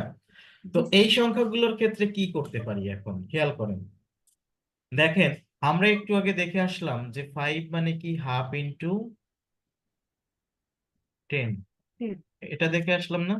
5 স্যার মানে কি হাফ ইন্টু 10। 10 আচ্ছা, হাফ ইন্টু 10 কে 10 ইন্টু হাফ বললে কোনো অসুবিধা আছে? না হাফ ইন্টু 10 যে কথা, 10 ইন্টু হাফ তো একই কথা। জি অর্থাৎ স্যার আমি এখন যেটা করতে চাচ্ছি, প্রথমে 10 দ্বারা গুণন করব, এর পরে হাফ দ্বারা গুণন করব। আচ্ছা এই যে এই সংখ্যাগুলো কি অড নাম্বার না? জি অড স্যার নাম্বার গুলোকে যখন আমি 10 দিয়ে গুণন করব, তখন সেই গুণন ফলটা কত? শূন্য দিয়ে শেষ হবে, মানে ইভেন হয়ে না যাবে। তখন তখন ইভেন হয়ে যাবে না? এই অড নাম্বারকে, এই জি অড জি নাম্বার গুলোকে যখন আমি 10 দ্বারা গুণন করব, স্যার তখন ফলাফলটা কি হয়ে যাবে? ইভেন ইভেন হয়ে যাবে, জি তাই স্যার না? তো আর ইভেন কে তখন আমরা চাইলে অবশ্যই হাফ দ্বারা গুণন করতে পারবো। জি স্যার দেখেন এটা কি হবে, 21 কে আমি প্রথমে 10 দ্বারা গুণন করব। 21 কে 10 দ্বারা গুণন করলে কত হবে? 210 210। সেই 210 কে কি করা উচিত? হাফ হাফ দিয়ে গুণন করা উচিত। হাফ দিয়ে গুণন করা মানে কি? 2 দিয়ে ভাগ ভাগ করা ভাগ করা। এখন 2 দিয়ে ভাগ করতে গিয়ে ছোটবেলার মতো এই কাজ করা যাবে না কিন্তু, যে 10 দুগুণে 20 থাকলো 1 0, এ কাজ করা যাবে না। এটাও মুখে মুখে পড়তে হবে। কিরকম দেখেন, 21 কে 10 দ্বারা গুণন করলে কত হবে? 210। 200-র অর্ধেক কত বলেন, মুখে বলবেন। 200-র অর্ধেক কত? 100 আর 10-এর অর্ধেক? 5 5 45 কে 10 দ্বারা গুণন করলে কত হবে? 450 400-র অর্ধেক? 200 50-এর 25 অর্ধেক? 25 25। 49 কে 10 দ্বারা গুণন করলে? 490 490। 400-র অর্ধেক? 200। 200 90-এর অর্ধেক? 45 45। 61 কে 10 দ্বারা গুণন করলে? 610। 600-র অর্ধেক? 300। 300 10-এর অর্ধেক? 5। 5 83 কে 10 দ্বারা গুণন করলে? 830 830। 800-র অর্ধেক? 400। 400 30-এর অর্ধেক? 15 15। 145 কে 10 দ্বারা গুণন করলে? 1450। 50 1400-র অর্ধেক? 700। 700 50-এর অর্ধেক? 25। 25 183 কে 10 দ্বারা গুণন করলে? 1830 1830। 1800-র অর্ধেক? 900 900। 30-এর অর্ধেক? 15 15 কি এই বিষয়টা বুঝতে পারলেন? জি স্যার যেগুলোকে জি স্যার অর্ধেক করা যাবে না সেগুলো আমরা এভাবে করব। লজিক সহই তো দেখলাম। জি স্যার এবার আসেন, আমাদের মোটামুটি কাজ শেষ, মানে 5-এর গুণনের কাজ শেষ। তবে এখান থেকে আমি এই 5-এর গুণনের আর একটা নিয়ম দেখব, আরো দুইটা নিয়ম দেখব। এই অড সংখ্যা, 5-কে যখন আমি অড সংখ্যা দিয়ে গুণন করতেছি, তখন আমি এর আরো দুইটা নিয়ম দেখব। সেটা কি জন্য দেখবো একটু পরে বুঝতে পারবেন। তার আগে একটু সবার সাথে কথা বলে আসি। ফারহান শুনতে পাচ্ছেন? জি স্যার শুনতে পাচ্ছি ওকে, ফাইন। অলিদ হাসান শুনতে পাচ্ছেন? মানে ঘুমাইছেন কিনা ওইটা চেক করতেছি, আর কিছু বলতে বলবো না। গৌতম চন্দ্র শুনতে পাচ্ছেন? ক্লাস অন করে রেখে কেউ দূরে চলে যায় না, সেটা কিন্তু আমাদের সবাইকে ফাঁকি দেওয়া হবে। ঠিক আছে। জান্নাতুল ফেরদৌস শুনতে পাচ্ছেন? স্যার আচ্ছা। মারুফ হোসাইন? জি স্যার শুনতে পাচ্ছি। আচ্ছা। নাওশিন শুনতে পাচ্ছেন? কি স্যার মনোযোগ দিয়ে শুনছি। মনোযোগ দিয়ে। প্রান্ত শুনতে পাচ্ছেন? জি জি স্নিগ্ধা শুনতে পাচ্ছেন? জি স্যার শুনতে পাচ্ছি। সুমাইয়া সাদনিন শুনতে পাচ্ছেন? জি স্যার শুনতে পাচ্ছি। শৈলী শুনতে পাচ্ছেন? হ্যাঁ স্যার শুনছি। যাক, সবাই আছেন, থ্যাংক ইউ। তো চলেন এখন 5-এর আমরা অড নম্বরের আরো দুইটা নিয়ম দেখব। সেই দুইটা নিয়ম 5-এর গুণনের জন্য না, গুণন আমরা এইভাবেই করব হয়তো অন্য কারণে। অন্য কারণটা কি? প্রথমে আমরা দেখলাম কি, যে 5 মানে কি হাফ ইন্টু 10, তাই না? জি এইটা অ্যাপ্লাই করবো এখন আমি।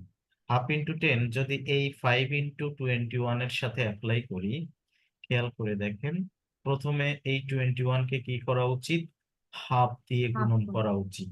তো হাফ দিয়ে গুণন করলে কি হবে, 10.5।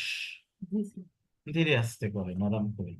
কত, 10.5 হাফকে 10, 21 কে হাফ দ্বারা গুণন করলে কত হবে, 10.5। 10.5 সেই 10.5 কে এখন কি করা উচিত, 10 দিয়ে গুণ 10 করা দিয়ে গুণ 10 করা দিয়ে আছে। গুণন করা উচিত।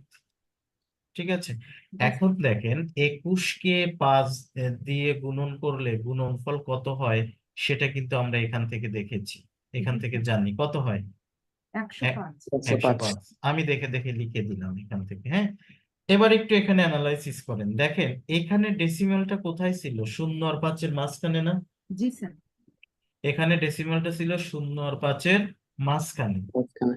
এখন এখানে ডেসিমালটা কই গেল, শেষে কোথাও নাই, মানে কি ডান সব পাশে। সবার শেষে আছে না?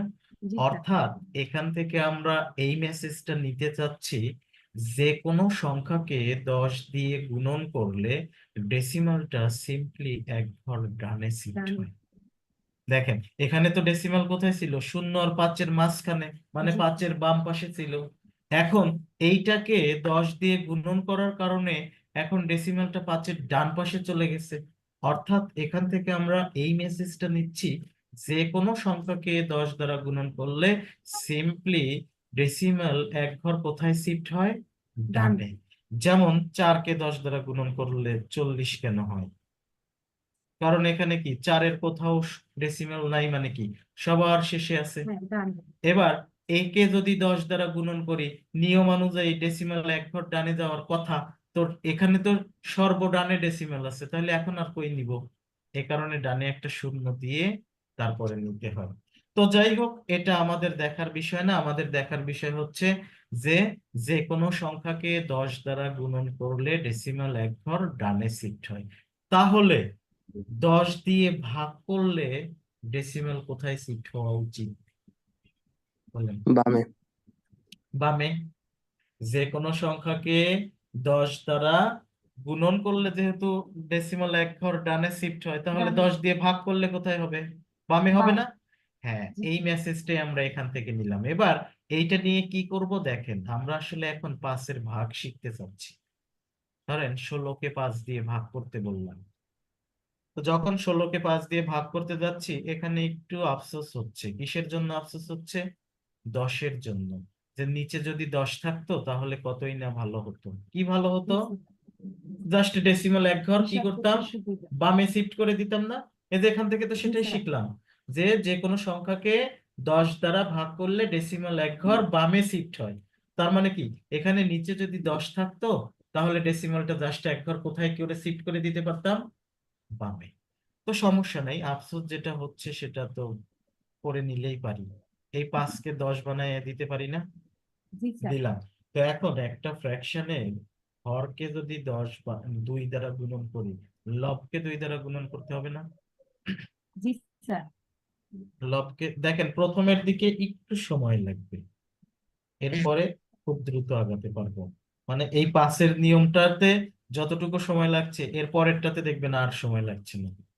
অর্থাৎ 16/5 যে কথা, 32/10 একই কথা। এখন 32-কে 10 দিয়ে ভাগ করা খুবই সহজ। কেন? কারণ আমরা জানি যে কোনো সংখ্যাকে 10 দিয়ে ভাগ করলে ডেসিমাল এক ঘর বামে শিফট হয়। তো বামে 32-এর ডেসিমাল কোথায় আছে, সর্বডানে। তাহলে এক ঘর শেষে বামে আসলে কি হবে, 3.2 3.2 আসা উচিত না? এবার এই জি পুরো স্যার বিষয়টাকে আমরা এখন মুখে মুখে বলার চেষ্টা করব। কিরকম ভাবে দেখেন, যে কোনো সংখ্যাকে যে কোনো সংখ্যাকে 5 দিয়ে ভাগ করার মানে হচ্ছে ওই সংখ্যাটিকে ডাবল করে ডেসিমাল এক ঘর বামে শিফট করা। ডাবল বামে কেন করে, কারণ উপরে উপরে যখন আমি ডাবল করতেছি, নিচে তখন অটোমেটিক 10 হয়ে যাচ্ছে। আর নিচে যখন অটোমেটিক জি 10 স্যার হয়ে যাচ্ছে তখন 10 দিয়ে ভাগ হয়ে যাচ্ছে। আর 10 দিয়ে ভাগ হয়ে যাচ্ছে মানে কি এক ঘর বামে ডেসিমাল চলে আসতেছে। এখন ঝটপট কয়েকটা জি বলবেন, খুব দ্রুত বলার চেষ্টা করবেন, ভুল হলে হোক। 18-কে 5 দ্বারা ভাগ করলে কি হবে, 18-এর 32 ডাবল কত, 32 3.6 না, 6 3.6। 14 ডিভাইডেড বাই 5 কি হওয়া উচিত, 2.8 2.8 কেন 2.8? 14 এর ডাবল 28। ওকে, তারপরে 19, আমি প্রথমে ছোট ছোট নাম্বার নিচ্ছি যাতে আপনার আন্ডারস্ট্যান্ডিং এ সহজ হয়। 19 ডিভাইডেড বাই 5 কি 3.8 হওয়া উচিত? 3.8 3.8। 48 ডিভাইডেড বাই 5 কি হওয়া উচিত? 9.6। 9.6 এগুলো হ্যাঁ, লেকচার শিটের মধ্যে দেখবেন অঙ্ক করার সময় এই 5-এর ভাগ কতবার আসে। আমি ঠিকই অ্যাপ্লাই করে চলে যাব, আপনি তখন মনে বলবেন এইটা কেমনে হইলো, এই ক্লাসের কথা আর মনে থাকবে না। অবশ্যই প্র্যাকটিস করবেন। 72 ডিভাইডেড বাই 5 কি হওয়া উচিত? 14.4 14.4। কারণ 72 এর ডাবল কত? 144। এক ঘর বামে ডেসিমাল নিলে কি 14.4। ঠিক আছে, 54 ডিভাইডেড বাই 5 কি হওয়া উচিত? 10.8 10.8। 10.8 ফাইন, সবাই বুঝতে পেরেছেন না? তো একটা জিনিস বের করতে হলে তো একটু সময় লাগবে। এরপরে যখন আমরা মূল বিষয়টা বুঝে যাব, দেখেন আমরা একটা ডটও ব্যাখ্যা ছাড়া পড়বো না। ঠিক আছে, এই হলে সেই হবে, সেই হলে তাই হবে, এরকম পড়া আমরা পড়বো না, প্রত্যেকটা ব্যাখ্যা সহকারেই ধরে ধরে পড়বো। তাই একটু সময় লাগবে, একটু ধীরে আস্তে আরাম করে বুঝে নেবেন। ঠিক আছে, তাড়াহুড়ো করার কোনো দরকার নাই, আরামে ধীরে আস্তে পড়বেন। ওকে, তাহলে এখন 5 দিয়ে ভাগ করতে পারবেন তো? কোনো সমস্যা আছে 5-এর ভাগ? ছোট ছোট না। মানে আপনার জন্য যেগুলো দরকার, আপনার জন্য যেগুলো দরকার সেগুলো এরকম সংখ্যাই, এমন ইয়া বড় বড় সংখ্যা দরকার না। সেগুলো কিভাবে করব সেগুলো তো আমি দেখাবোই। ইয়া বড় বড় সংখ্যাগুলো অঙ্কের সাথে আমি লেকচার শিটে পাবো না, প্রত্যেকটা অঙ্ক তো ধরে ধরে সমাধান করব, সেখানে দেখব। এরপরে আসি, 5 দিয়ে ভাগ শিখলাম, এই 5-এর গুণনের, বিজোড় সংখ্যার সাথে 5 দিয়ে গুণনের আরো একটা নিয়ম দেখব, আরো একটা নিয়ম দেখব, আরো একটা কারণে। তো সেটা আগে দেখি, আসেন। 5 ইন্টু 13, আমি প্রথমে আন্ডারস্ট্যান্ডিং এর জন্য ছোট নাম্বার নিচ্ছি। আচ্ছা, তার আগে একটা বিষয় আগে বুঝে আসি। বলেন, পৃথিবীর সকল সংখ্যাকে যদি 2 দিয়ে ভাগ করি কত রকমের ভাগশেষ পাওয়া যাবে? হিসাব করে বলেন, তাড়াহুড়ো করার দরকার নেই। আমার প্রশ্ন হচ্ছে, পৃথিবীর সকল সংখ্যাকে 2 দিয়ে ভাগ করলে কত রকমের ভাগশেষ পাওয়া যাবে? বলেন। 2 4 6 8 আর 10 ভাগশেষ ও বলছি। আচ্ছা ভাগশেষ তাই এটা বলতে পারি দুই রকমের পাওয়া যায় 2 রকমের কি কি? 0 আর 1 0 আর 1। ফাইন, কারণ পৃথিবীতে সংখ্যাই তো 2 রকম, অর্ডার ইভেন না। ঠিক আছে যেমন 18 কে যদি আমি 2 দিয়ে ভাগ করি, ভাগশেষ কত হবে? 0 আমি ভাগশেষের কথা বলছি, ভাগশেষ 0। আবার 19 কে যদি আমি 2 দিয়ে ভাগ করি, ভাগশেষ কত হবে? 1 1। এখন এর বাইরে তো আর কিছু নাই, অর্ডার না। ইভেনের বাইরে কোনো সংখ্যা আছে? নাই। না এখন ধরেন আমি যদি এখানে ভুল করে 1-এর জায়গায় 2 লিখতাম, তো সেই 2 কি এখানে থাকতো? আবার 2 দিয়ে ভাগ চলে যেত না? তো জি তার স্যার মানে কি 0 আর 1-এর চেয়ে বেশি থাকা সম্ভব না। অর্থাৎ পৃথিবীর সকল সংখ্যাকে 2 দিয়ে ভাগ করলে ভাগশেষ পাওয়া যাবে 2 রকমের, কি 0 আর 1। অর্থাৎ যে যা দিয়ে ভাগ করবেন ততগুলো ভাগশেষ পাবেন। সহজ কথা, যা দিয়ে ভাগ করবেন, ভাগ করতেছেন 2 দিয়ে, আপনি ভাগশেষও 2টা পাবেন। এবং সবচেয়ে বড়টা কি, যা দিয়ে ভাগ করতেছেন তার চেয়ে 1 বেশি কম। কম 1 কম। যেমন 3 দিয়ে পৃথিবীর সকল সংখ্যাকে ভাগ করলে কত রকমের ভাগশেষ পাওয়া যাবে? 3 3 রকমের, রকমের 0 1 1 2 2। ঠিক আছে, সবচেয়ে বড়টা কি, ওই যে যা দিয়ে ভাগ করতেছি তার চেয়ে 1 কম। কম 3 দিয়ে ভাগ করে তো 3 ভাগশেষ পাওয়া যাবে না, 3 দিয়ে আবার ভাগ যাবে না। তাহলে জি স্যার সকল সংখ্যাকে 4 দিয়ে ভাগ করলে কয় রকমের ভাগশেষ পাবো? 4 4 রকম রকমের, মানে 4 রকমের 4টা ভাগশেষ পাবো। কি কি? 0 0 1 1 2 2 3 3। পৃথিবীর সকল সংখ্যাকে x দিয়ে ভাগ করলে কয়টা ভাগশেষ পাবো? x সংখ্যা এক x সংখ্যা টা ভাগশেষ পাবো। এবং সবচেয়ে বড়টা কে হবে? x এর চেয়ে 1 কম, -1 x মাইনাস 1। ফাইন, এই বিষয়টা একটু থাকা মাথায় থাকা জরুরি। এইটার উপরে বেস করেই কোশ্চেন আছে ইন্ডিয়াতে আসা, এটা আমি দেখাবো, আপনাদের এই নাম্বার সিস্টেমেই আছে, আমি দেখাবো শুধুমাত্র এইটার উপরে বেস করেই।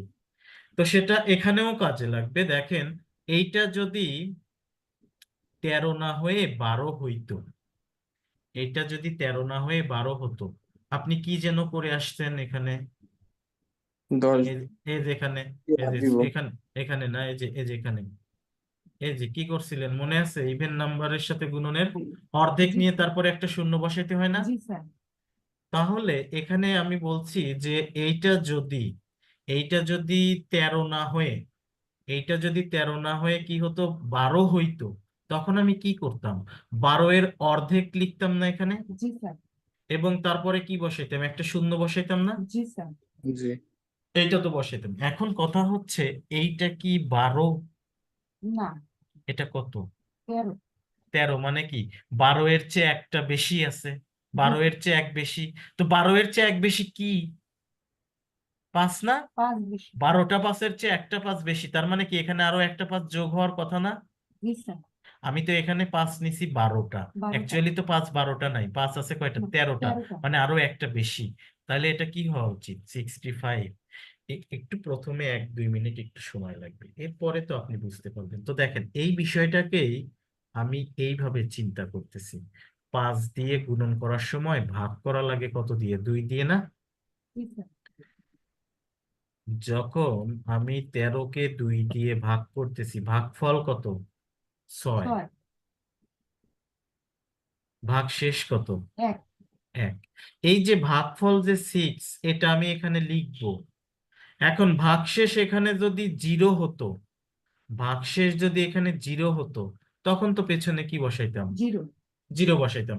ভাগশেষ 0 হলে তখন তার এই সংখ্যাটা 13 হইতো না, তখন না, এই সংখ্যাটা কত হইতো, 12। 12। 12 হইতো না? আর জি তখন স্যার। তো কি পেছনে 0 বসে যেত। এই ভাগশেষ 1 থাকার মানে হচ্ছে আরো একটি আছে, আরো একটি কি আছে, 5। 5। সেই 1 5-এর সাথে গুণন করে জাস্ট পিছনে বসাই দিব, এই কাজ, মানে ভাগশেষটা 5-এর সাথে গুণন করে পেছনে বসাই দিব। যেমন 5 × 11, আন্ডারস্ট্যান্ডিং এর জন্য ছোট নাম্বার নিচ্ছি। 11-কে 2 দিয়ে ভাগ করলে ভাগফল কত, 5.5 5। 5 পয়েন্ট কখনোই ভাগফলের অংশ না, পয়েন্ট অলওয়েজই ভাগশেষের অংশ। এটা নাম্বার সিস্টেমে অঙ্ক করার সময় আমি দেখাবো, ঠিক আছে? তো 11-কে 2 দিয়ে ভাগ করলে ভাগফল কত, 5। 5। ভাগশেষ কত, 1। 1। ভাগশেষ 1 মানে কি, আরো একটি 5 আছে, একটি ওই 5 এক 5-এর সাথে গুণন করে পেছনে বসাই দিই। জি স্যার। 5 × 17, 17-কে 2 দিয়ে ভাগ করলে ভাগফল কত, 8। 8। 8 ভাগশেষ কত, 1। 1। ওই এক 5-এর সাথে গুণন করে পেছনে বসাই 85। দিই। যদি ভাগশেষ না থাকতো তাহলে তো পেছনে 0ই বসতো।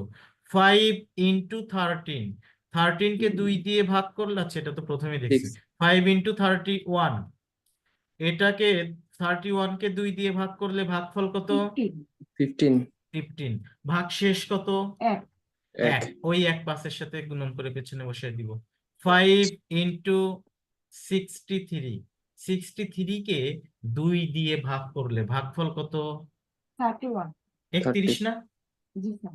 31 ভাগশেষ, ভাগ ভাগফল হচ্ছে 31, আর 31। ভাগশেষ কত, 1। 1। ওই এক 5-এর সাথে গুণন করে পেছনে বসে দিব। লাস্ট রুলটা কি বুঝতে পেরেছেন? জি স্যার। আচ্ছা, এখন জি আসি আমরা পুরো বিষয়টা একটু অ্যানালাইসিস করে আসি, কাজ শেষ। দেখেন, এই যে 5-কে আমরা যখন ইভেন নাম্বারের সাথে গুণন করব তখন হয়তো এই রুলেই করার চেষ্টা করব সবাই, বা এই রুলেই করব। এবং 5-কে যখন অড নাম্বারের সাথে গুণন করব তখন আমরা এই নিয়মে করব। ঠিক আছে, বুঝতে পেরেছেন? জি অড নাম্বারের সাথে এই নিয়মেই করব। বাকি যে দুইটা মেথড শিখলাম ওটা আমরা অন্য কারণে শিখছি, সে কারণে আমি পরে আসতেছি। এখন একটু এই 5 দিয়ে গুণন করে যে ফলাফল পেয়েছি, এই ফলাফলগুলোকে একটু অ্যানালাইসিস করি চলেন।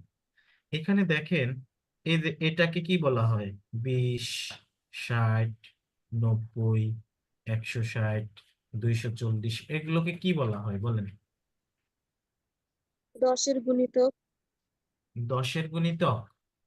10-এর গুণিতক বলা হয়, সেটা সত্য, বাট এটা অ্যাকচুয়ালি কার গুণিতক? পাঁচের পাঁচের গুণিতক না, গুণিতক। গুণিতক না, পাঁচেরও গুণিতক, হ্যাঁ। পাঁচেরই গুণিতক বলতে হবে। মানে কোন এই সংখ্যাগুলোকে কি 5 দিয়ে ভাগ করা যাবে, তার মানে কি এই সংখ্যাগুলো কি 5-এর মাল্টিপল। এগুলো কার মাল্টিপল? পাঁচের। পাঁচের পাঁচের multiple। মাল্টিপল, এগুলোকে বলা হয় 5-এর মাল্টিপল।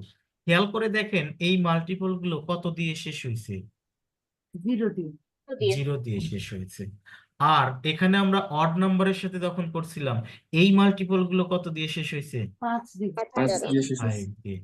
অর্থাৎ আমরা এই দুইটা অ্যানালাইসিস করে কি পেলাম, যে 5-এর মাল্টিপল হয় 0 দিয়ে শেষ হবে অথবা 5 দিয়ে। 5 দ্বারা শেষ হবে। এই দুটো দেখেন, এই যে এখানে সবগুলো 0 দ্বারা শেষ হয়েছে, আর এখানে কত দ্বারা শেষ হয়েছে? 5 দিয়ে। 5 দ্বারা। তো তো এই দুটো অ্যানালাইসিস করে আমরা বুঝলাম যে 5-এর মাল্টিপল কি দ্বারা শেষ হবে? 0 হয় আর 0 5 দিয়ে অথবা 5 দিয়ে। 5 দিয়ে। 5 দিয়ে শেষ হবে।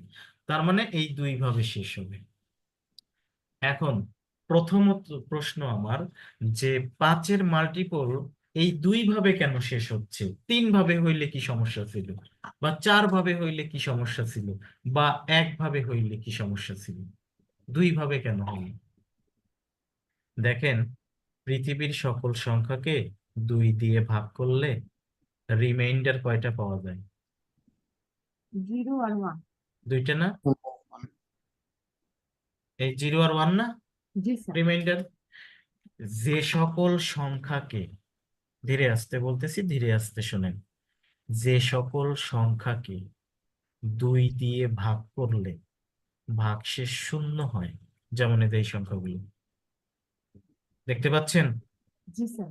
এই সংখ্যাগুলো কি 2 দিয়ে ভাগ করলে ভাগশেষ কি হবে? এগুলো যেগুলো, এগুলো 2 দিয়ে ভাগ করলে কি হবে ভাগশেষ? 0। 0। যে সকল সংখ্যাকে 2 দিয়ে ভাগ করলে ভাগশেষ 0 হয়, ওই সকল সংখ্যাকে 5 দিয়ে গুণন করলে তাদের মাল্টিপল কত দ্বারা শেষ হয়? 0 দিয়ে। 0 দ্বারা। 0 দিয়ে। 0 দ্বারা। আর এখানে দেখেন, যে সকল সংখ্যাকে, মানে যেই সংখ্যাগুলোকে, যে সকল সংখ্যাকে 2 দিয়ে ভাগ করলে ভাগশেষ, সরি, 2 দ্বারা ভাগ করলে ভাগশেষ 1 হয়, হ্যাঁ, যে সকল সংখ্যাকে 2 দিয়ে ভাগ করলে ভাগশেষ কত হয়? 1 হয়। 1। এই সংখ্যাগুলোকে 2 দিয়ে ভাগ করলে ভাগশেষ কত হবে? 1। 1। ওই সকল সংখ্যাকে 5 দ্বারা গুণন করলে তাদের মাল্টিপল গুলো শেষ হয় কত দ্বারা? 5 দিয়ে। 5 দ্বারা। 5 দ্বারা। দ্বারা। এই যে 5 দ্বারা। এই যে আমি এখানে দেখেন লিখে দিয়েছি। আসলে পৃথিবীর সকল সংখ্যাকে 2 দ্বারা ভাগ করলে ভাগশেষ 2টা পাওয়া যায়, তো এই কারণে 5-এর মাল্টিপলও 2টা দ্বারা শেষ হয়, 0 অথবা 5 দিয়ে। আর এই একই কারণে আপনি সেই ছোটবেলা থেকে মুখস্থ করে আসতেছেন, যে সকল সংখ্যার একক স্থানীয় অঙ্কে 0 অথবা 5 থাকে তাদেরকে কত দিয়ে ভাগ করা যায়? 5 দিয়ে। 5 দিয়ে ভাগ করা যায়। আজকে আমরা কারণটা পড়লাম, ঠিক আছে? এই হচ্ছে কারণ। আচ্ছা, আজকে আর একটা ক্যালকুলেশন আগাবো, আর একটু ধৈর্য ধরবেন। দেখেন, তো এতক্ষণ আমরা শিখলাম কি? Multiplying by 5 with any number. এখন আমরা যেটা কত 3 কয় নাম্বার যে, আচ্ছা কয় নাম্বার থাকুক, এখন আমরা শিখবো হচ্ছে মাল্টিপ্লাইং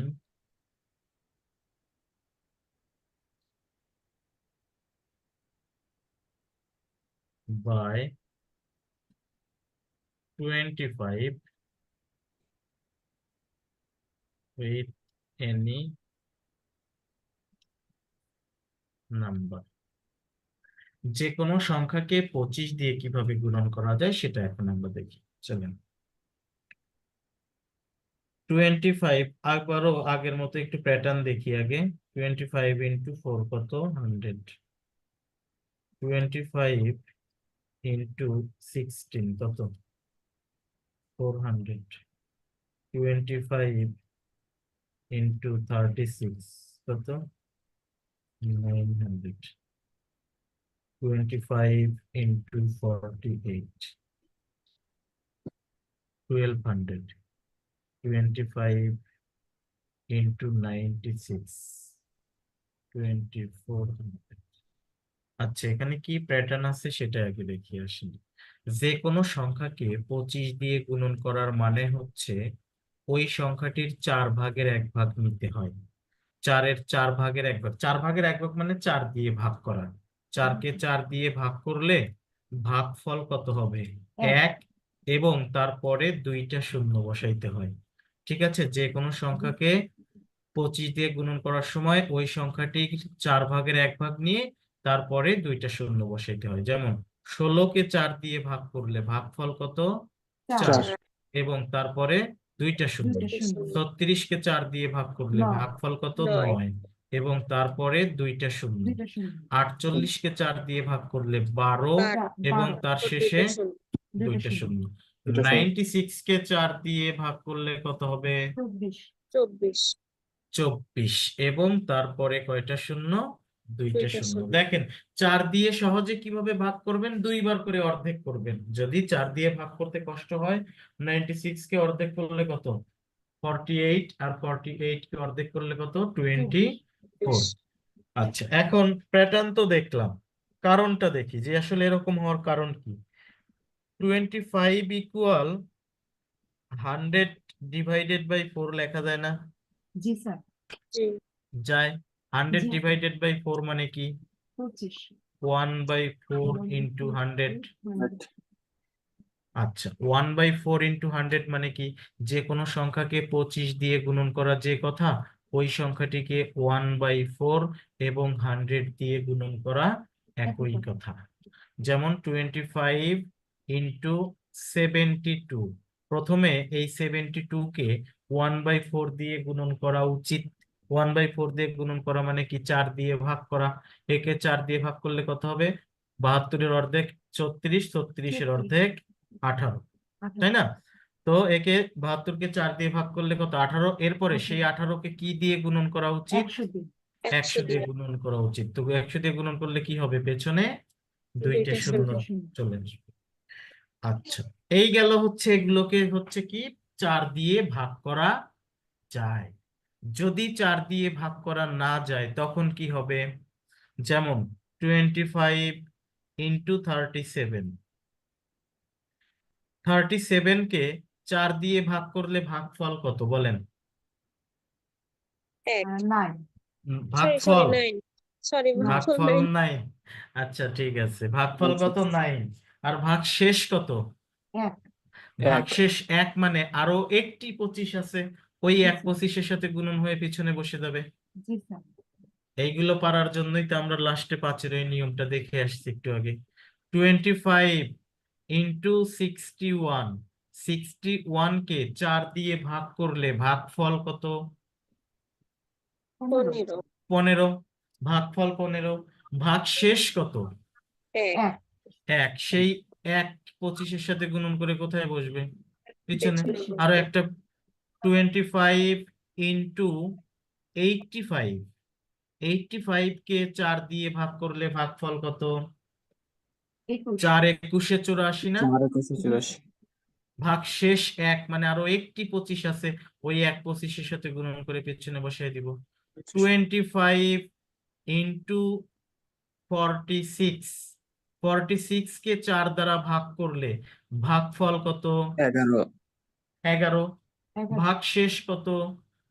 2 2 2। ভাগশেষ 2 মানে কি?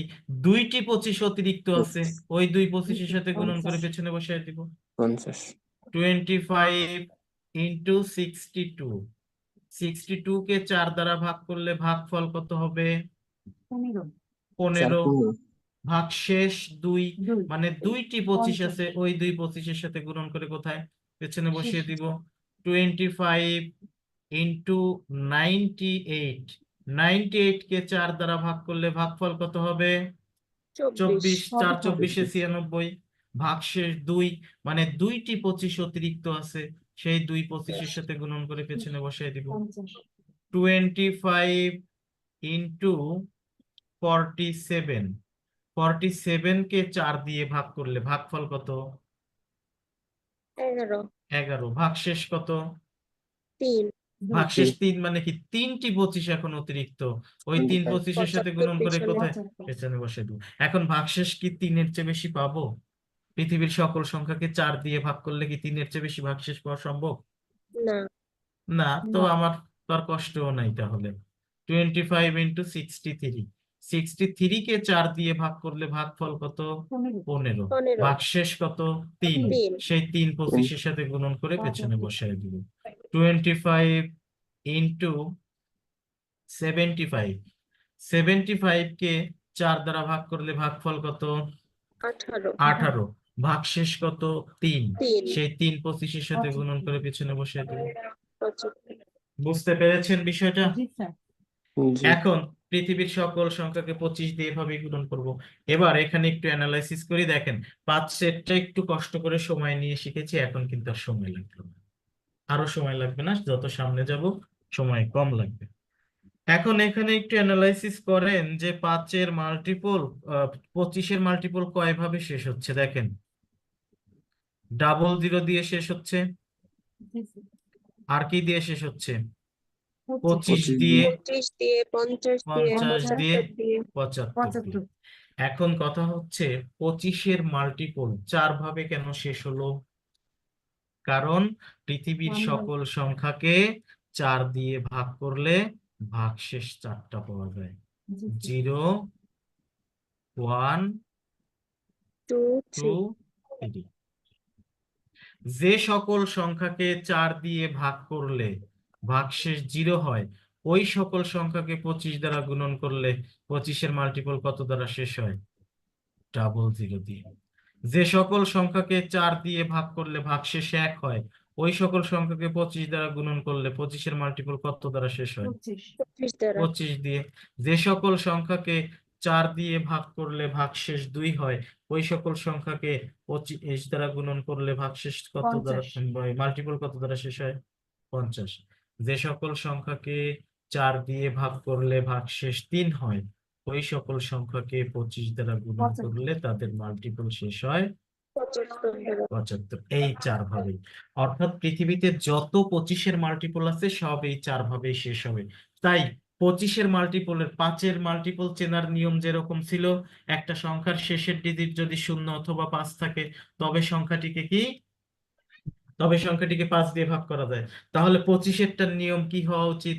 একটা সংখ্যার শেষের যদি 2টা ডিজিটকে যদি 25 দিয়ে ভাগ করা যায়, তবে সংখ্যাটি এখান থেকে বগুড়া পর্যন্ত হইলেও তাকে 25 দিয়ে ভাগ করা যাবে। কথা বুঝতে পারছেন?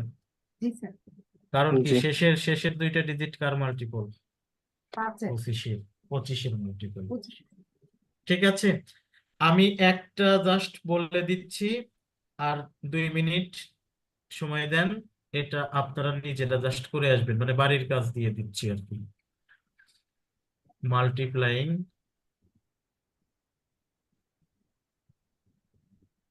By 125 with any number. আগে আমরা বেসিক গুলো এক জায়গায় আলাদা আলাদা ভাবে শিখি, এরপরে সব আমরা ডালপালা বের করবো এখান থেকে। Multiplying by 125 with any number, যে কোনো সংখ্যাকে 125 দ্বারা কিভাবে গুণন করা যাবে। তো দেখেন আমি প্রথমে এখন লজিকটা বলে দিচ্ছি। 125 মানে কি? 1000 ডিভাইডেড বাই 8। 125 ঠিক আছে, 1000 ডিভাইডেড বাই 8, 1000 ডিভাইডেড বাই 8 মানে কি? 1/8 ইন্টু 100 1000। যে কোনো সংখ্যাকে 125 দিয়ে গুণন করার মানে হচ্ছে ওই সংখ্যাটিকে 1/8 দিয়ে গুণন করা এবং 1000 দিয়ে গুণন করা। ঠিক আছে, যেমন 125 গুণন 48 কত হওয়া উচিত?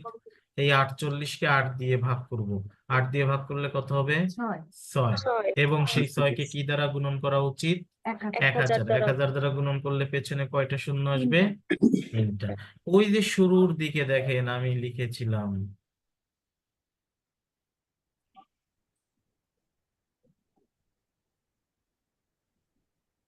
কোথায়? এই যে মনে পড়ে, 1 সেকেন্ডে লিখছিলাম তাই না? 125 গুণন 73। 73-কে কত দ্বারা ভাগ করতে হবে? 8 8 দিয়ে। দ্বারা 8 দিয়ে ভাগ করলে ভাগফল কত? 9 9। ভাগশেষ 1 1 1। সেই 1 125-এর সাথে গুণন করে পেছনে না? 125 জি স্যার তো বিষয় হচ্ছে প্র্যাকটিস করলে সবসময় আপনি লিখতে পারবেন। আর তো এখানে তো 125 ভাগফল 8 রকমের হবে। হ্যাঁ, ভাগফল 8 রকমের হবে। ঠিক আছে, অর্থাৎ 125-এর মাল্টিপল শেষ হবে 8 ভাবে। 8 ঠিক আছে, অর্থাৎ একটা সংখ্যার শেষের 3টা ডিজিটকে যদি 125 দিয়ে ভাগ করা যায়, তাহলে সংখ্যাটিকে কত দিয়ে ভাগ করা যাবে? 125 দিয়ে। এখন এইটার অনেকগুলো নাম্বার নিয়ে আপনি বাসায় প্র্যাকটিস করে আসবেন। অনেকগুলো নাম্বার নিয়ে আমি জাস্ট রুলটা বলে দিলাম। ওকে, কাজ শেষ, নতুন করে কিছু দেখবো না। এখানে আরেকটু কথা আমি বলে দেই, আসেন শুরুতে আসেন। এই যে 5-এর ক্ষেত্রে দেখেন, না এটা আমি আগামী ক্লাসেই বলবো নি, এখন আর বুঝবেন না হয়তো, আর একটু লম্বা আলোচনা হয়ে যাবে। ঠিক আছে, আজকে তাহলে এই পর্যন্তই থাকুক। হ্যাঁ, আগামী জি স্যার। মঙ্গলবার রাত 9টা 30-এ ক্লাস হবে। আপনাদের যে হোয়াটসঅ্যাপ গ্রুপ আছে, ওই গ্রুপে ক্লাসের লিংক দিয়ে দেওয়া হবে, আজকে যেভাবে দিয়েছি ওই একই ভাবে। ঠিক আছে, অ্যাড করে দিন। আচ্ছা অ্যাড করে দিব। এখন বলেন, কারোর কোনো প্রশ্ন আছে কিনা আরো? স্যার আপনার এই লেখার নোটটা কি এভাবে আলাদাভাবে দেওয়া হবে? আলাদাভাবে এটা তো থাকবে, এই ভিডিওটা তো থাকছে, সিক্রেট গ্রুপে থাকছে, যদি কোনো রকম সমস্যা না হয় ফেসবুক আইডিতে। আর এটা তো আমি আপলোড করব না, করবে ম্যানেজার। তার আইডিতে যদি কোনো সমস্যা না থাকে বা না হয়, ভবিষ্যতে এটা থাকবে, যতদিন ইয়ে আছে ততদিন থাকবে এটা। ঠিক আছে, এই স্যার লেখাগুলো গুগল থাকবে। ড্রাইভে দিলে ভালো হতো না? তাহলে ফেসবুকে সমস্যা হলেও এখান থেকে যেত না। ড্রাইভে ওভাবে এখন পর্যন্ত দেওয়া হয়নি, বা ওটা হয়তো কিরকম হবে। তো এইভাবে আগে দেখতে থাকেন কেমন হয়। ঠিক আছে, আপাতত কিছুদিন দেখতে থাকেন, দেখা যাক কি হয়। এখন পর্যন্ত সমস্যা হয়নি। ঠিক আছে, এই 13টা ব্যাচ শেষ করে আসলাম, এখন পর্যন্ত সমস্যা হয়নি, আশা করি সমস্যা হবে না। যদি ইনকেস কোনো সমস্যা হয়, সমাধানও করা যাবে অবশ্যই। ঠিক আছে, থ্যাংক ইউ সবাইকে, আজকে জি এই স্যার। পর্যন্ত। সবাই ভালো থাকবেন, আল্লাহ হাফেজ। আসসালামু আলাইকুম। আসসালামু আলাইকুম স্যার। আসসালামু আলাইকুম। আসসালামু আলাইকুম। ওয়ালাইকুম আসসালাম। আসসালামু আলাইকুম স্যার।